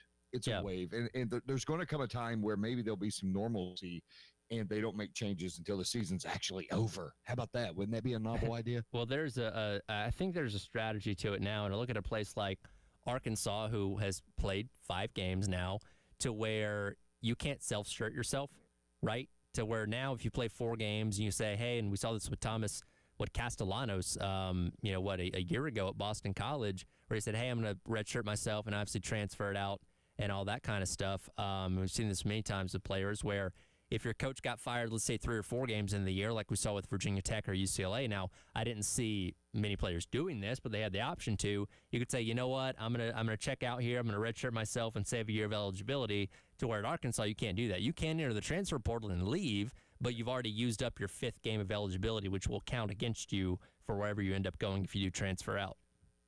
Yeah, the redshirt phenomenon. Yeah, Scott Frost was fired on September 11th. 2022. Okay. I didn't recall it being that early in the season, but well, and I want to say Clay Helton, or was Clay Helton? Clay Helton might have been the year prior to that, but there was a rush. Anyway, the interesting thing with Sam Pittman, and we'll go back to your point about taking red shirts. Arkansas actually he could have. I thought he would be safe until the end of November because December 1st his buyout dropped exponentially, like $5 million. Yep. He negotiated a deal with them because he's a good dude where, okay, you give me half the money, you keep half, blah, blah, blah. Yeah. But I really thought they would wait. And now what we're going to see, how many games, what is this, week 5? We're in week 6 now? We're in week 6, yeah. So that kind of puts the players in a tight situation like you're referring to. It does. As far as redshirting. Which, by the way, they did give, according to Yurchek, they did give Pittman the option to close out the season if he wanted to, coach the final 7 games and, have a farewell, so to speak, and he didn't want to do that. And, hey, if you're going to promise to pay me millions of dollars in the next 30 days, I'd probably take that too and have fun with Bobby Petrino at that point. But, yeah, it's going to be interesting. To my knowledge, there's not been a wave of players jumping in the portal right now, though they could at any time over the next 30 days. It's well within their right. Maybe once they learn what Bobby Petrino's like as an actual head coach, they will kind of change their mind on that a little bit. Yeah. I mean, there were so many warts that were discovered at Louisville after Lamar Jackson left that they fired him like basically right away. As soon as Lamar Jackson left, then they realized that this dude is not a good football coach. They canned him. Lamar Jackson was the ultimate makeup. Yeah, it was. As we kind of look ahead now, bookies.com has put out their odds for the next head coaches to get fired in college football. And all these guys could end up being on the chopping block at some point. But to no surprise, and this was the guy that people had, I think, as a number 1 going into the year, Billy Napier at plus 200 right now as they get set to take on Texas this upcoming weekend. Coming into the Swamp, of course, they still got Georgia. They still got Texas A&M. They still got Tennessee. They still have Mississippi State. They still have a ton of games that I quite frankly don't see that team winning many of them, if any of them, to close out the year. So, yeah, I mean, Billy could be as cooked as this time next week, maybe. But does Florida have that money? What is his buyout? $25 million? I want to say it was like 13, right? And to my knowledge, is it down to 13? To my knowledge, they had at least a lot of the money scrounged up a year ago, and then he went out there and beat Ole Miss and Florida to close out the regular season and saved his job. So it almost seemed like they had it ready to go, and then he did too well at the end of the year until they had to kick the can down the road. But now we're to the point where you've lost South Florida. You look terrible against LSU. You looked bad against Miami. Your offense can't do anything. Your 5-star quarterback's throwing picks left and right. The time is coming very soon. Yeah, I mean, the whole deal with Billy Napier, what saved his job was he didn't lose the team. That was a galvanized unit last year, and gave people hope. I mean, they were ranked. People were counting on Florida to be good, but a lot of those eggs were also in the basket of DJ Lagway. They were. And that guy, how have we ever been more wrong on a quarterback? It's certainly up there for me. And look, I try not to attach my wagon to too many guys in the preseason, but I was buying into the Lagway hype. I believe that this was going to be a breakout year for him, and he certainly has the physical intangibles that you look for, and I thought with the returning guys that he had, they were going to really break out, and I was wrong, and I'm not afraid to admit that. Florida has not been the same since that dude threw that shoe against LSU. The shoe throwing and the guy spitting on the South Florida offensive lineman are two pivotal moments that. So the shoe throwing is what led to the downfall of Dan Mullen, because they were never the same after that. And things were already kind of going downhill with Billy Napier, but I think we're going to look back to the spit moment against USF as like, that's where the wheels really started to come off. Is it a good job? Is it? I mean, it used to be a destination job. Is it a destination job? Listen, I think Florida's a top 5 job in college football. I know they haven't won a national championship in 20 years, but you get the right coach there, you can win. And it's not hard to win there, given the resources that you're going to have, the fan base, the support. They just haven't had the right guy in a while.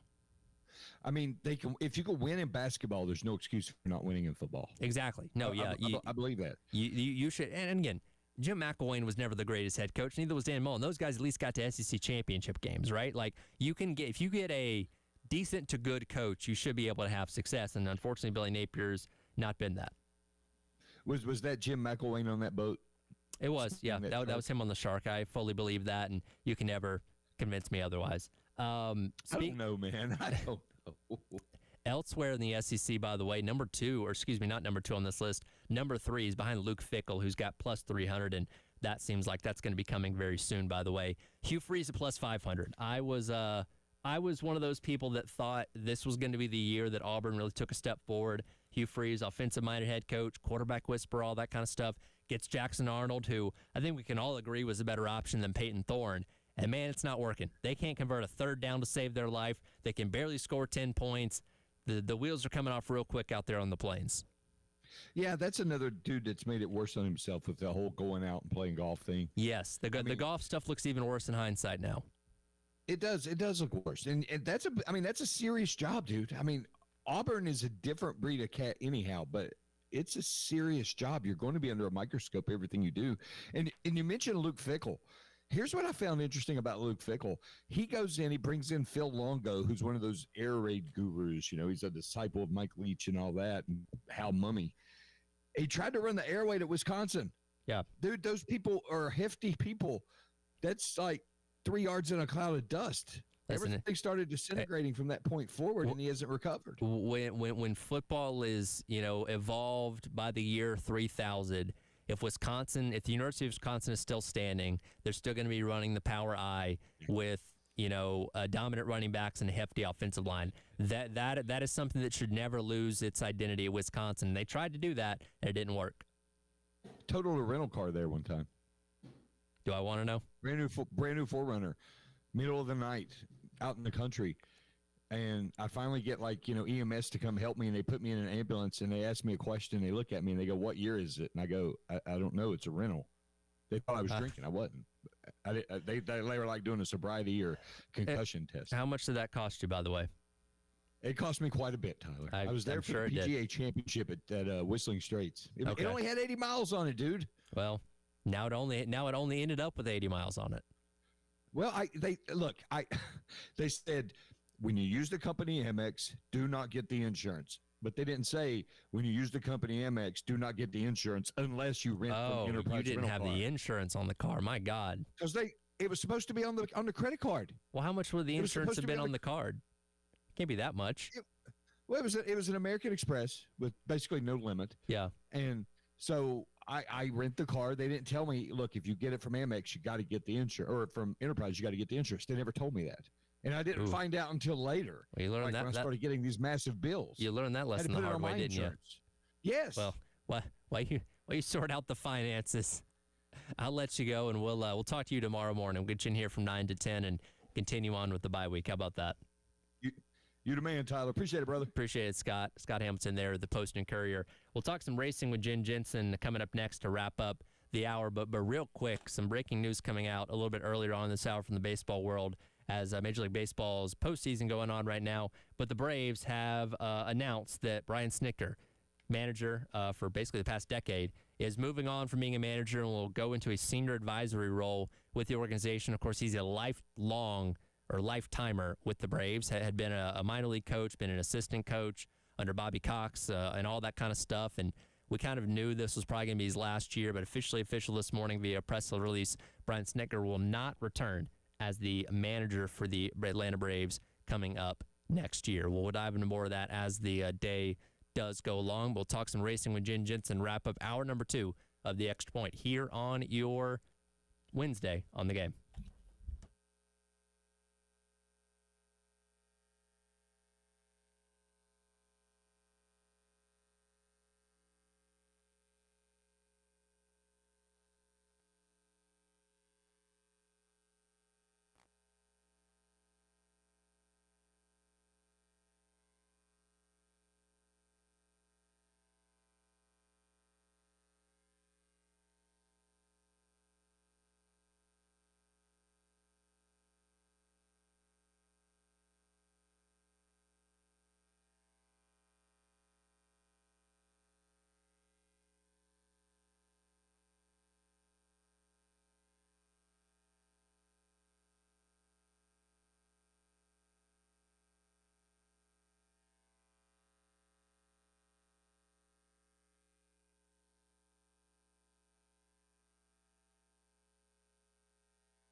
Briscoe's in the wall.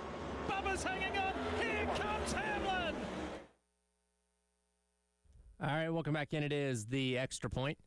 Tyler Head along with you here on your Wednesday, wrapping up hour number 2. And as we do each and every Wednesday, it's time to talk some racing with Jen Jensen from the early game. And Jen, we're halfway through the NASCAR playoffs, and my goodness, did we get treated to the best race so far. Wild last lap there at Kansas on Sunday. First thought is Bubba Wallace. Then he thought it was Denny Hamlin. Then here comes Chase Elliott out of nowhere to take the victory. And I'm sure that meeting at 2311 Monday morning was probably a lot of fun to listen to. Yeah, I'm thinking it might have been just a little bit. And isn't it funny that somehow Denny Hamlin keeps ending up in the principal's office? The week before that, of course, was Joe Gibbs, and now 2311, just sitting in different chairs, I'm sure, as a teammate versus being like an owner. But what fun. It was great racing. Look, Kansas always delivers, and that was another fantastic finish we got treated to there. And I'll defend Denny for a moment here because he had been struggling with no power steering. So making the turn there was not easy. I don't think he intentionally ran his car into the wall. I think he did try and make the pass legitimately. He just kind of, especially with when you get close to these cars, they kind of get stuck together and go up the track. So I think Denny was trying to stay off him. He just didn't really have control over that. Ends up putting Bubba on the wall, who needed that win to advance into the next round. And then Chase Elliott, who had been running fine. He led some laps earlier on the day, but just kind of was at the right place at the right time to benefit from it and get his second win of the year. Yeah, and like Hamlin said before, he said at the end of the day, my number one job is to my boss. And he said, so I've got to do what I've got to do to win. And like you said, the steering issues, I think, did play a part in it.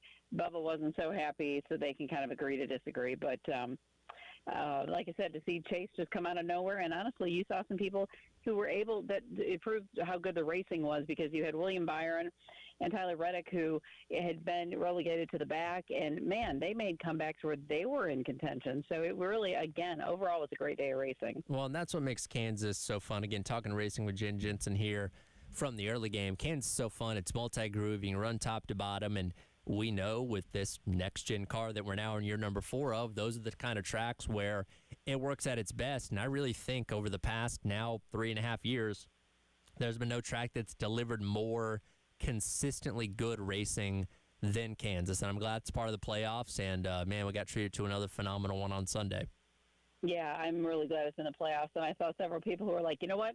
Here's where your championship needs to be. And, I wonder, could that ever be in contention? I know they're going to be trying to rotate, but could that end up being a championship race? So you're from the Midwest. How cold does it get in Kansas in early November? It can be cool.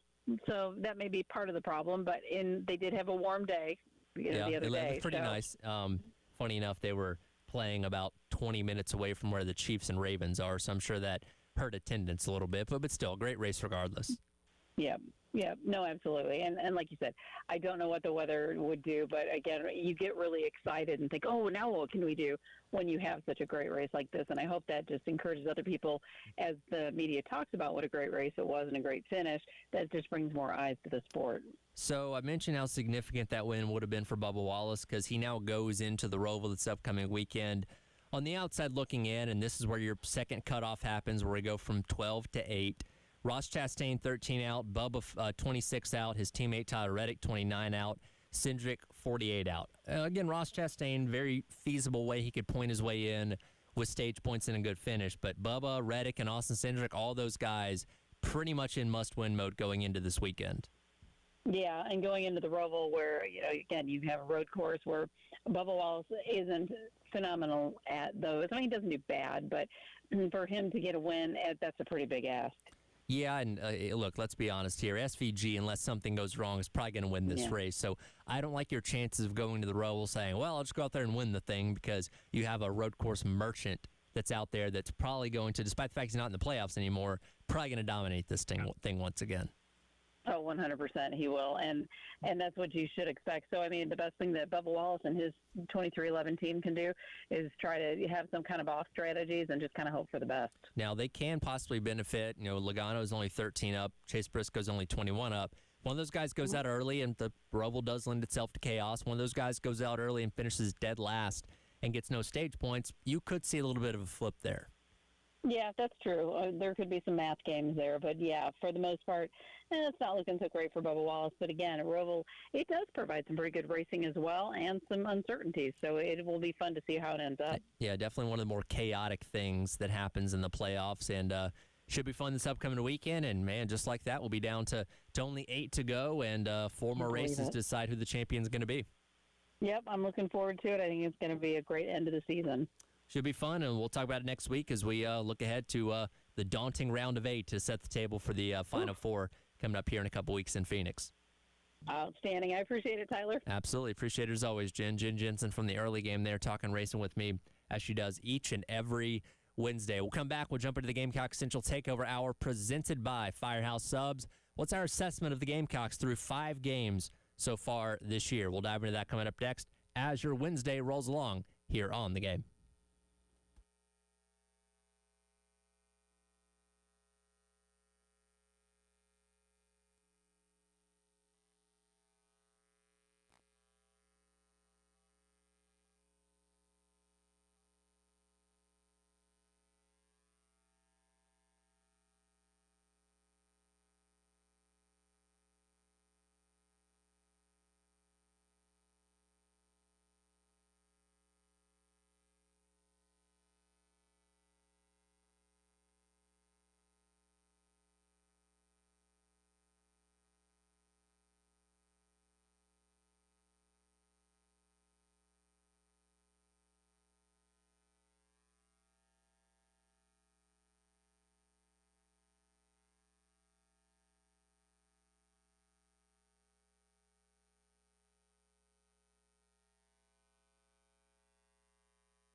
All right, 11 o'clock on your Wednesday morning. Welcome in. It is the Gamecock Central Takeover Hour presented by Firehouse Subs. Tyler, West, and Chris along with you here on your Wednesday. Making it through the bye week. It is always kind of weird, guys. We kind of fall into these routines once the football season starts of, all right, Saturday's game. Monday we react to the game. Tuesday you hear from Beamer. Wednesday you hear from assistants. Kind of start previewing the opponents on Wednesday and Thursday to where you come to a week like this, a month into the season, it's like, oh, okay, well, now we got to switch it up a little bit because we don't have the same type of things that we're usually talking about on a week-to-week basis, but maybe a little less stress as you're not looking ahead to a game this week. And I said earlier, the Week 6 slate, you can kind of sit back and enjoy because you're not worrying about what Carolina's doing. So there are benefits to the bye week as well as the team getting rest and having time to refocus before your daunting task ahead. Yes, very daunting task. I was actually going through, got a piece coming out here in a little bit on Gamecock Central and was trying to kind of, maybe we can talk about this later this week if we need some more material, guys, kind of ranking South Carolina's opponents, right? I mean, this is a extremely difficult schedule, as we know. You're getting into the meat of it. It's already been difficult enough, of course, as we've seen. You're getting into the meat of it now, and it's going to be a challenge. I think we always talk about going into the season, some games end up being kind of what you thought they would be. They end up being more difficult. They end up being maybe a little less difficult. And then you got the difficulty within that structure of just trying to figure out week to week what the heck's going to happen. I mean, we all wrote off Bama after week 1, and now they look like maybe the hottest team in the country. For me, spoiler, I actually have that as the most difficult game on the schedule. That's fair. You can argue. Yep. That's totally fine. And they might lose to Vandy. I mean, you never know. And then you kind of restructure the whole thing. But could you imagine, by the way, if that happened? I can. That'd be fun. We did see it last year. And so, point is, I'm excited to get a week. Like, I love covering this team and getting to do the job that we do. Not a sports writer complainer that Wes can't stand. But it is cool to kind of get an opportunity just to sit back and kind of survey the entire landscape and just watch some ball across the country. So Wes doesn't like weather complainers, sports writer complainers. What else is on your list of pet peeves? People that spell names wrong, which is why I had to call myself out, because I just was typing fast and apparently I forgot how to spell Vandravius. And the funny thing about that is, guys, I have learned, like, I would maybe never do that in the past, but I feel like there are so many just different players on the roster from year to year that the unique, if a guy has a unique spelling, it doesn't always just get ingrained in your brain the way it does, especially if you're covering recruiting. Like Chris and I have been looking at these names for like 2 years in high school. Then they get in, to school. They're there for 2, 3, 4 years, and you just know how to spell the names, and you have to like pay attention to it now. So yeah, that's one of my pet peeves. But honestly, sports writer complainer guy is probably pretty high up there for me. I messed up a name too recently. It's a different type of name. I can't get Devontae Miles' name right. Okay. Devontae has lots of different spellings. Sure. You even had, like, for Carolina, the Tiger Killer, Devontae Holloman. Mm-hmm. He had the D-E capital V O-N-T-E, Devontae Holloman. Devontae Miles, I just can't. I've spelled it, I think, every way that you can. I haven't done Devontae Holloman's name, but, like, it's D-A-V-O-N-T-E. Okay. You see D-A... There's also, and then an A at the end. Like, you see all sorts of different. You also see Devonta. That's also a thing where it's not. Yes. It's an A at the end. It's so not Devontae, it's Devonta. Devonta. Yeah, so I can't get that one right, but Kevin Miller helped me out with that. He's like, hey, just FYI, you got a D-E, it's a D-A at the beginning. And you need... I'm like, all right. I learned well with mnemonic devices. You need a mnemonic device to remember that for his spelling. Not a Michael Scott one? Remember the Michael Scott mnemonic devices? Yes. Like, just completely... Yeah. Something that's completely confusing. Something you find a correlation on how to relate something about him to the way you spell his name. If you come up with one for Miles, let me know. But I think I got it now. I think I got it. Well, we'll get into a lot of things with Carolina kind of assessing the first 5 weeks of the season so far. And this news kind of breaking in the last hour here is the Major League Baseball playoffs are well underway, and you had the first games of the wild card round going on yesterday. We also learned in the past hour, though, Brian Snitker, the longtime manager of the Atlanta Braves and Braves lifer in the organization as an assistant, minor league coach, all that kind of stuff, not returning next year as the manager. I think, Wes, we've talked about this before. I think we kind of saw this coming. You knew that his time was coming to an end, but given the fact that he was lifer with the organization, they weren't just going to fire him in the middle of the year. They're going to let him ride it out and kind of go on his own terms. And he's not leaving the organization. He's going to go into a senior advisory role next year, just that somebody else will be managing the team going forward. Yeah, there were times, frankly, where I was kind of with the people in Braves country that were ready for a change. Today, though, I am a little bit sad. I think, obviously, to me, he's not even quite appreciated by a lot of people for everything he did for that organization.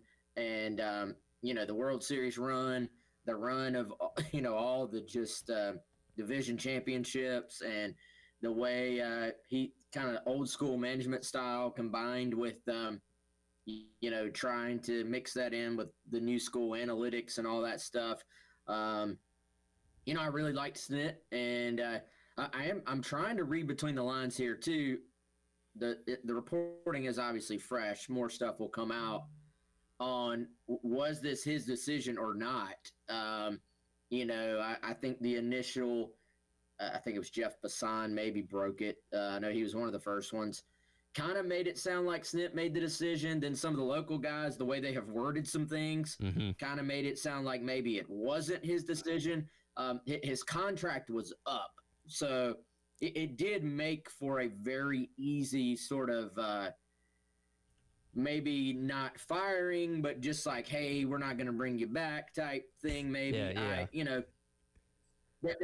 there's part of me, Tyler, that would have maybe liked to see like hey, he's going to retire after next season, and he gets that final hurrah.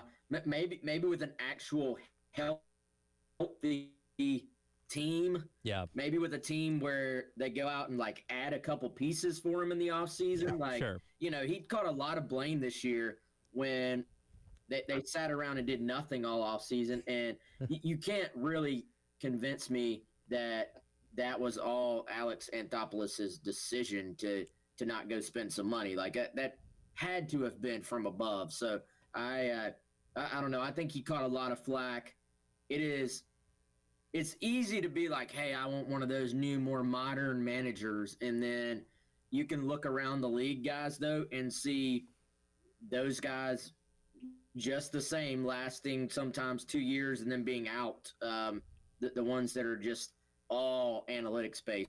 Like there's something to be said for being player relationship based still in this day and age. Well, look at a lot of the managers that are alive still in the postseason right now. A lot of those very old school guys that have been around the game for a long time. The analytics have not taken over to where it's got to be the splashy young guy looking at a spreadsheet that dominates Major League Baseball right now. Well, they also did with the Snit thing. I think I saw it reported that he's doing the thing where you're trying to have the clean break. Yep. Senior advisory role. That's what we'll pay you a nice salary. That's what the Seahawks did to Pete Carroll. Yeah. You see that a lot. Sure. Sure. And so when it's good that he's going to get an opportunity to remain. And Tyler, if you want some good Braves content, Wes, what do you think? He could probably do an entire show, maybe an entire week with our friend David Cloninger about the Braves situation. I think Dave would have would have thoughts. But I mean, look, he was the manager for Wes. You got to go to one of those games, which I remain jealous of to this day. The World Series in 20. I mean, man, that was so much fun, and that was just one of those examples of it wasn't like an elite team. They were like 54% wins, I think, that season. They go on that run. They add some pieces. Everybody they added worked out. Like they pressed all the right buttons. And I think you got to give them credit for that. Have other seasons, including this one, not gone as well? Sure. Wes, you know a lot more, and Tyler, you too. I mean, I grew up watching the Braves and Cubs, TBS, WGN, Like, I grew up watching both of them. Big Braves guy. I've fallen off in recent years just as life has happened, but kept up with it kind of from afar. I certainly appreciated, that championship that he helped bring to Atlanta. Yeah, I can say that I've seen at least one championship in my lifetime with the Braves. Was not around for 1995. So, oh my gosh, that's crazy. Yeah, I know. I was born a year after that. So I've at least gotten to see one, and I do appreciate Snicker for bringing that to the fan base. Yeah, and you know what, Tyler? I think that season was kind of a representation of who he was as a manager. Kind of the, hey, we're not going to panic when things go bad. We're going to kind of stay the course. And, that team stayed the course. They got hot at the right time.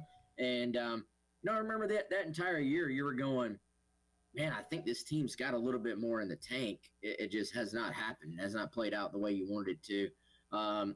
Lots of injuries the last couple of years. A lot of people will kind of say they choked in the playoffs for a couple of years there in a row.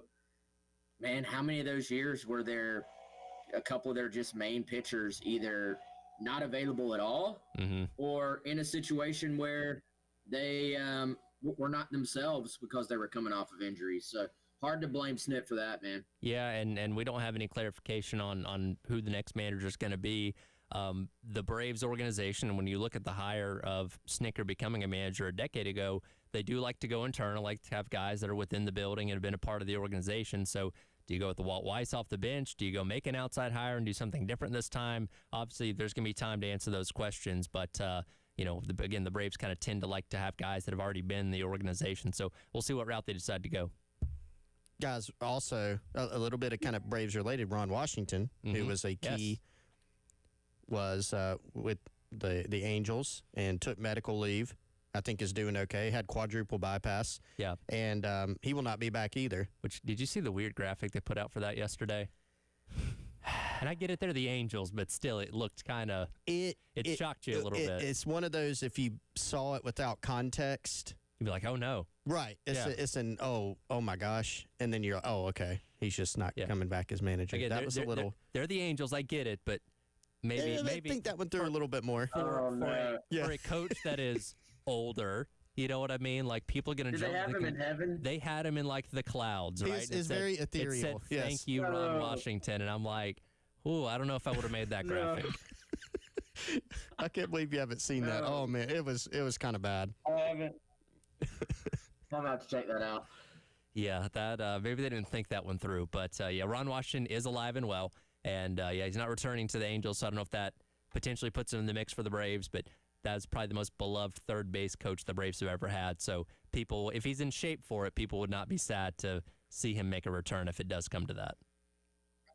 Well, guys, I would like to see Wash return, as a coach, like one of the guys helping out. I don't think managerial role, is in the cards. There's a lot of chatter, and I know it's just chatter at this point. There's a lot of chatter online about David Ross. Lots of connections there with the Braves. And, I'd imagine here's the thing. You do, even though this season was not really a representation of it, you do still have a pretty daggum good roster coming back with a few tweaks here or there. We'll see if they keep Kim at shortstop. You get back some pitchers who were hurt, all while you saw a lot of great things from some young pitchers during the final half of this year. You have a good roster. So I don't think anybody wants to see them bringing in a manager that's learning on the job when you have a roster that still could potentially go win. So I think David Ross actually would make a lot of sense. So we'll see. Yep. And again, keep an eye on that. Again, news today, Brian Snicker not returning as the Braves manager. He'll transition to a senior advisory role with the organization. We'll jump back into Carolina football coming up next, give our assessment of the first 5 games and what stood out to us, good and bad, through the first month of the season as the Gamecock Central Takeover Hour presented by Firehouse Subs rolls along on your Wednesday on the game.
All right, welcome back in. It is the Gamecock Central Takeover Hour presented by Firehouse Subs. Tyler West and Chris along with you here on your Wednesday. We started off the show talking about one of Wes's pet peeves being people that can't spell names correctly. Well, Wes, I think you can add Jack to that list because we just learned in the updated staff picks, there's a three-way tie at the top between George, Kendall, and Wis or W-I-S, which I'm assuming he was trying to spell Wes, but he got your name wrong. So we were just talking about this, and Jack goes out there and does the thing that you hate. Wes, how do you feel about that? Well, now I know how Vandrevius feels, and it just makes me feel worse for misspelling his name. Yeah, but his name's more complicated than a three-letter name like yours. It's not even near, like, the E and the I are not that close on the keyboard. They're not. I get West sometimes, too. West, okay. Yeah, it's like, no, you would just add the T. Well, that's something people can mishear, I guess. Nobody has a greater bone to pick than me because there's this phenomenon in play. You know, Wes and I get mixed How are they up. misspelling Chris? They're not misspelling it. They misidentify me. It's worse. Okay. All right. It happened again. I didn't even tell you about this one, Wes. It was at the Vandy game. At the Vandy game. Chilling there watching.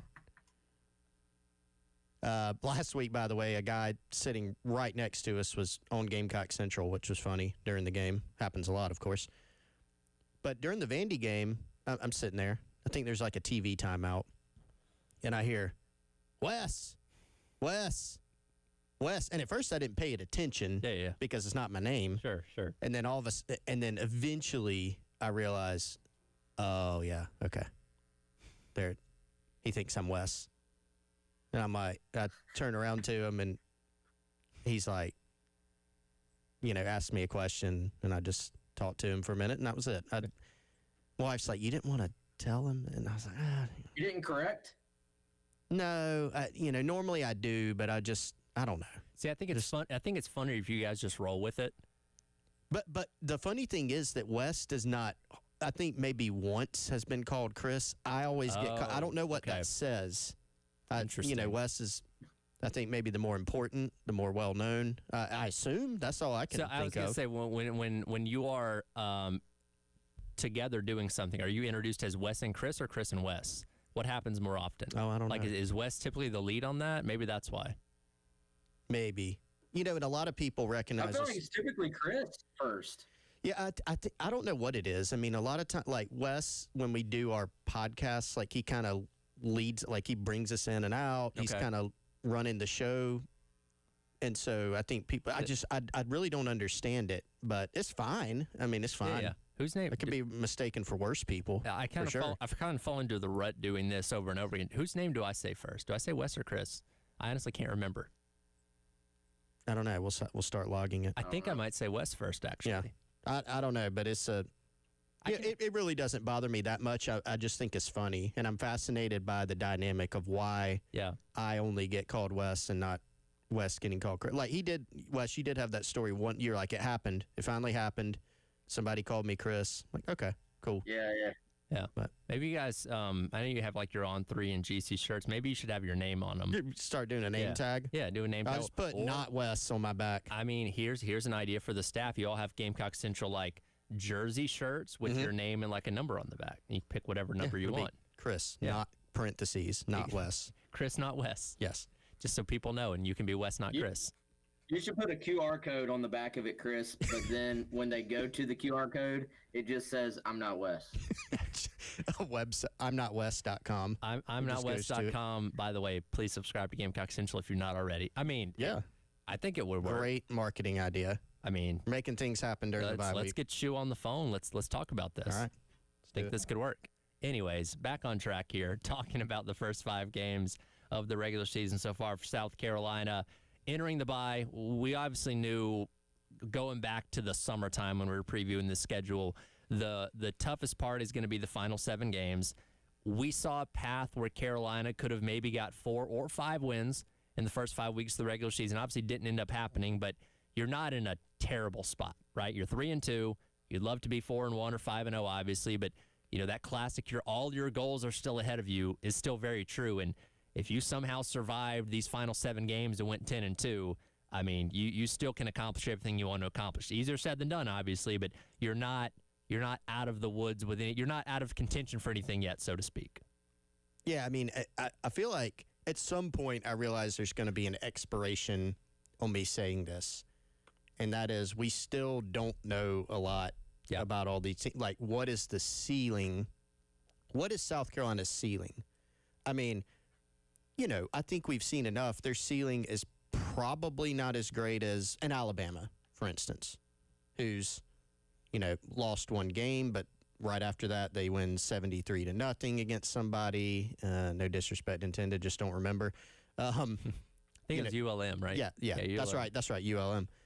They have the butt kicking of Wisconsin, who's not very good, but still, they go and beat Georgia last week in a great game. They're one of the most talented teams in the country. You look at them and say, okay, I don't think South Carolina's like a trendy pick to go 10-2 and win out, especially with the schedule they face. But I do think we've seen enough to where we know that one of the reasons that South Carolina is sitting here at 3-2 is a lot of self-inflicted stuff, and Lenore Sellers missed over a half of one of those losses. Yep. You got to contextualize that. You kind of look at it and go, okay, they didn't play a complete game against Kentucky. They got closer to it for sure, and we saw the result. They win comfortably by multiple scores. Can they play like that and improve upon that against, again, a very tough – they're going to be tested more than they have been in the first half of the season. But I also think we've seen week to week, you just don't know what you're going to get. Ole Miss, they're undefeated. I think they're number 4 right now. They've had some close calls. Kentucky, they beat Kentucky by a touchdown. What was their other close? Yeah, Arkansas. Yep. So the 2 probably worst teams in the conference, they snuck by, frankly. They're really good, but it just goes to show, I think, especially in the SEC, week to week, man, if a team has a little bit of an off day and the other team's a little bit better that Saturday, any given Saturday, you could see wins and losses, and so that is what makes this challenge daunting for South Carolina, because you're going to be more tested than you have been. You've already dropped a couple games. Even if this team was undefeated right now, you'd be sitting there going, they can't make it through this part. Nobody can get through that schedule unscathed. So, but I think you do have to bear that in mind as you kind of navigate in your mind through this schedule that, man, it's still just hard to tell week to week what's going to happen. Well, and I think, guys, here's the thing. If you were unscathed right now, though, you would have such a little buffer built in now with the bigger college football playoff, and the fact that there was so much talk this offseason about strength of record, strength of schedule, how does that affect who goes to the college football playoff. All those things were specifically built in for a 3-loss SEC team to go to the college football playoff, in my opinion. And so the thing was, you looked at it, if you were sitting, and not to play Dabo, where if you didn't have this, that, and the other, you'd be undefeated. But if you were 5-0, which is, we were talking in the offseason, 5-0, 4-1 during the first 5, you would be going, all right, can you just split? Can you just go 3-3 against this just sort of crazy stretch? I was adding Clemson in there. So LSU, Oklahoma, Alabama, Ole Miss, A&M, and Clemson.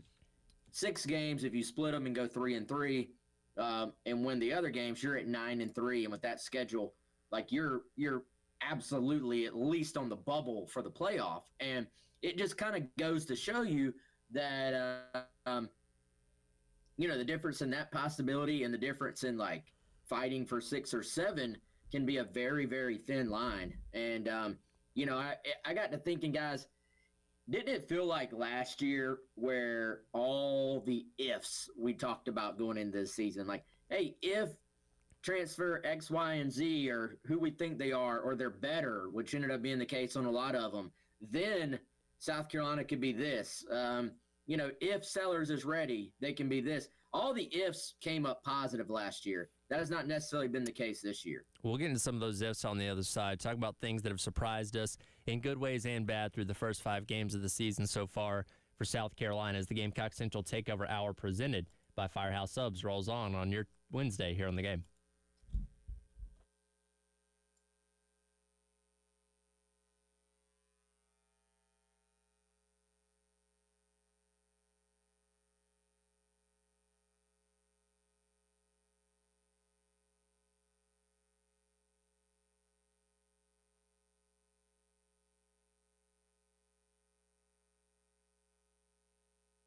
All right, everyone, let's tell you about our friends over at Game Day Men's Health. Their crew helps men reclaim their vitality by optimizing hormone levels. So if you're a guy out there and you've been struggling with some unwanted symptoms like fatigue, muscle loss, weight gain, just not feeling like yourself, low energy, you get checked out at Game Day Men's Health. They have in-house labs, so they'll test you, get your results in about 15 minutes or less, and then get a personalized consultation to let you know what's going on and if you may be a candidate for treatment. Same-day appointments are available for fast, convenient care. Again, about 15 minutes or less, you'll get your results.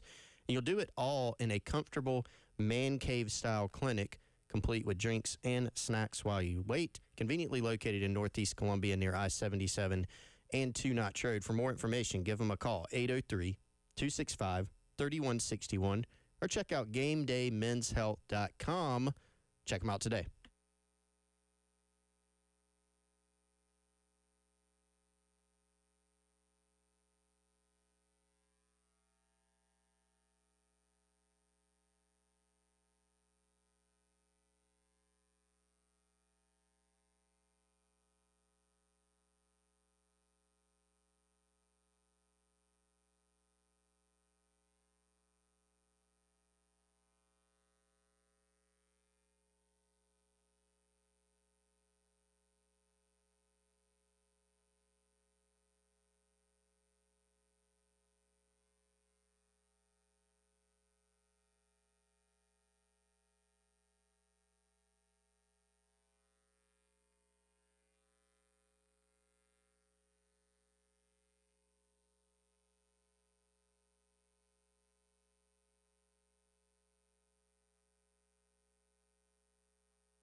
All right, welcome back in. It is the Gamecock Central Takeover Hour presented by Firehouse Subs.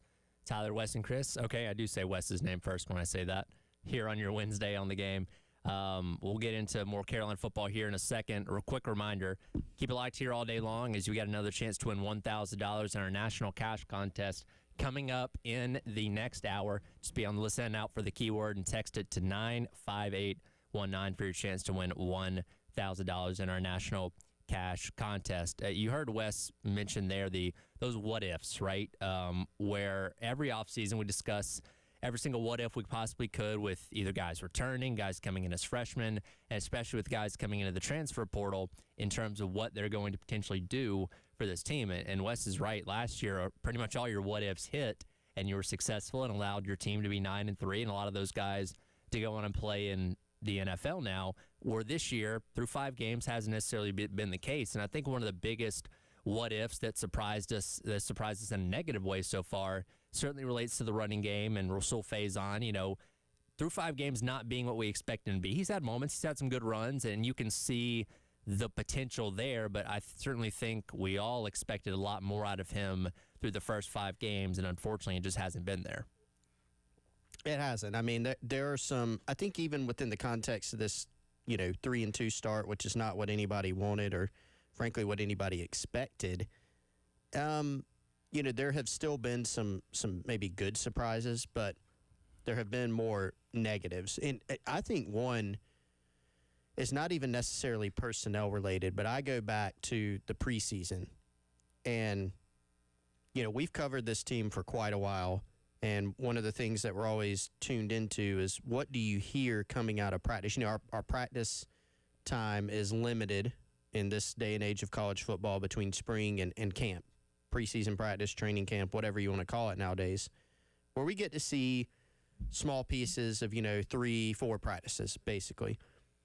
But there was a different vibe in this preseason camp as compared to some past ones. A lot of times we heard, hey, the defense is ahead. Hey, the offense has been a little messy, hasn't looked extremely efficient. And then, frankly, a lot of times that would translate into the early part of the season. Think about what we saw early last year. The offense obviously took off, especially in the back half of the season as LaNorris Sellers continued to grow. Some things were coming together. This preseason, I think, had a different vibe in that a lot of what we heard coming out of the preseason was about how much, better the offense looked. It looked more refined. It looked more efficient. They weren't going backwards. They weren't having procedural stuff going on. They were moving the football. They were scoring. And so it's really hard when you get to the beginning of the season and it's kind of the opposite. Like, how do you square that? You could go, well, that was just practice. Or, hey, maybe the defense is not as good as you thought it would be. But again, it was a lot of like the procedural stuff. And then, lo and behold, the season gets here, and Carolina's continually doing kind of the opposite of a lot of what we heard, Wes, was going on in the preseason. And so that, to me, was probably one of the bigger surprises, just how the offense looked from kind of a administrative or an efficiency standpoint. Yeah, and I went back and looked at some of the stuff I wrote going into the season, like final preview type stuff. What superlatives did I project? What was the final record? And I wrote something basically saying these are the key variables that will determine the season for South Carolina. And, a lot of it was, hey, what happens at kicker? It was like, if you're anticipating a season where you're going to have a lot of close games, maybe you still do. That was one of the things, frankly, we were hearing behind the scenes, like, hey, they have not gotten the consistency out of that position that they want to this point. So, I was going, that's something that could derail a season. Can the defensive tackle room be solid for you? I think they have been solid. Can LaNorris Sellers, Dylan Stewart, key personnel beyond them stay healthy?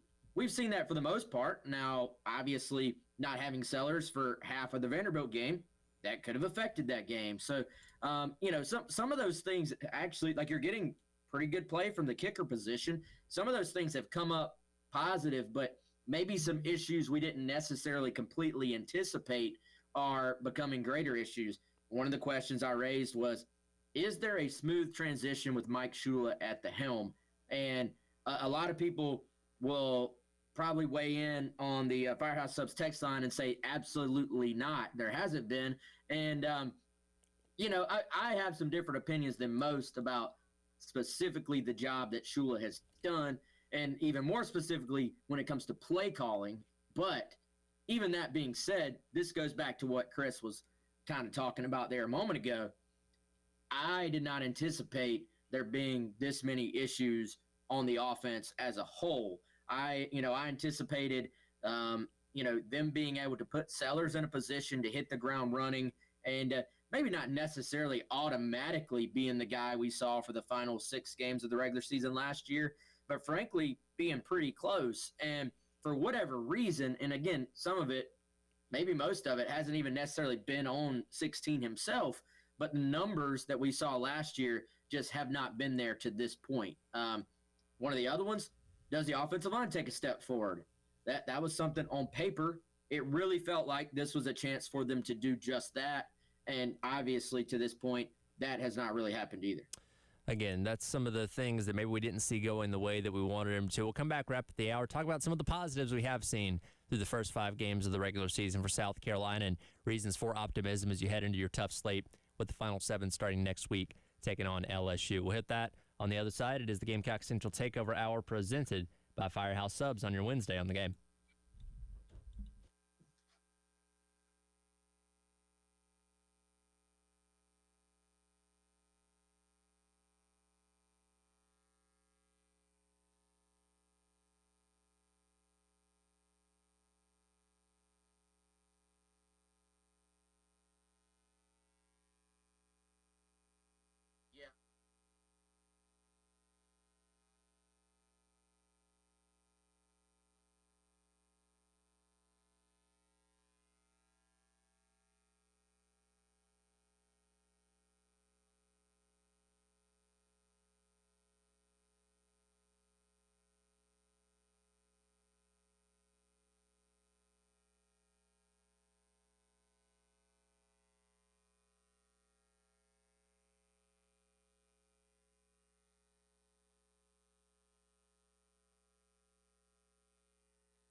All right, welcome back in. It is the Gamecock Central Takeover Hour presented by Firehouse Subs. Tyler West and Chris wrapping up the hour here on your Wednesday on the game, kind of taking a wholesale look at South Carolina. Now we have a 5-game sample size and a bye week to really digest everything before you get set to play LSU coming up next week. And by the way, we didn't talk about this. It is a night game, whether 7, 7:30, 7:45. You're going to have to experience Baton Rouge at its toughest, which I think a lot of us were hoping maybe a 3:30 kick to help out a little bit there, but you're going to be going into Death Valley at night, so that in and of itself is going to be its own challenge. But an LSU team that we'll get into more as we get closer to that game, maybe not as perfect as we thought they were going to be heading into the year. They have their own inefficiencies on offense too.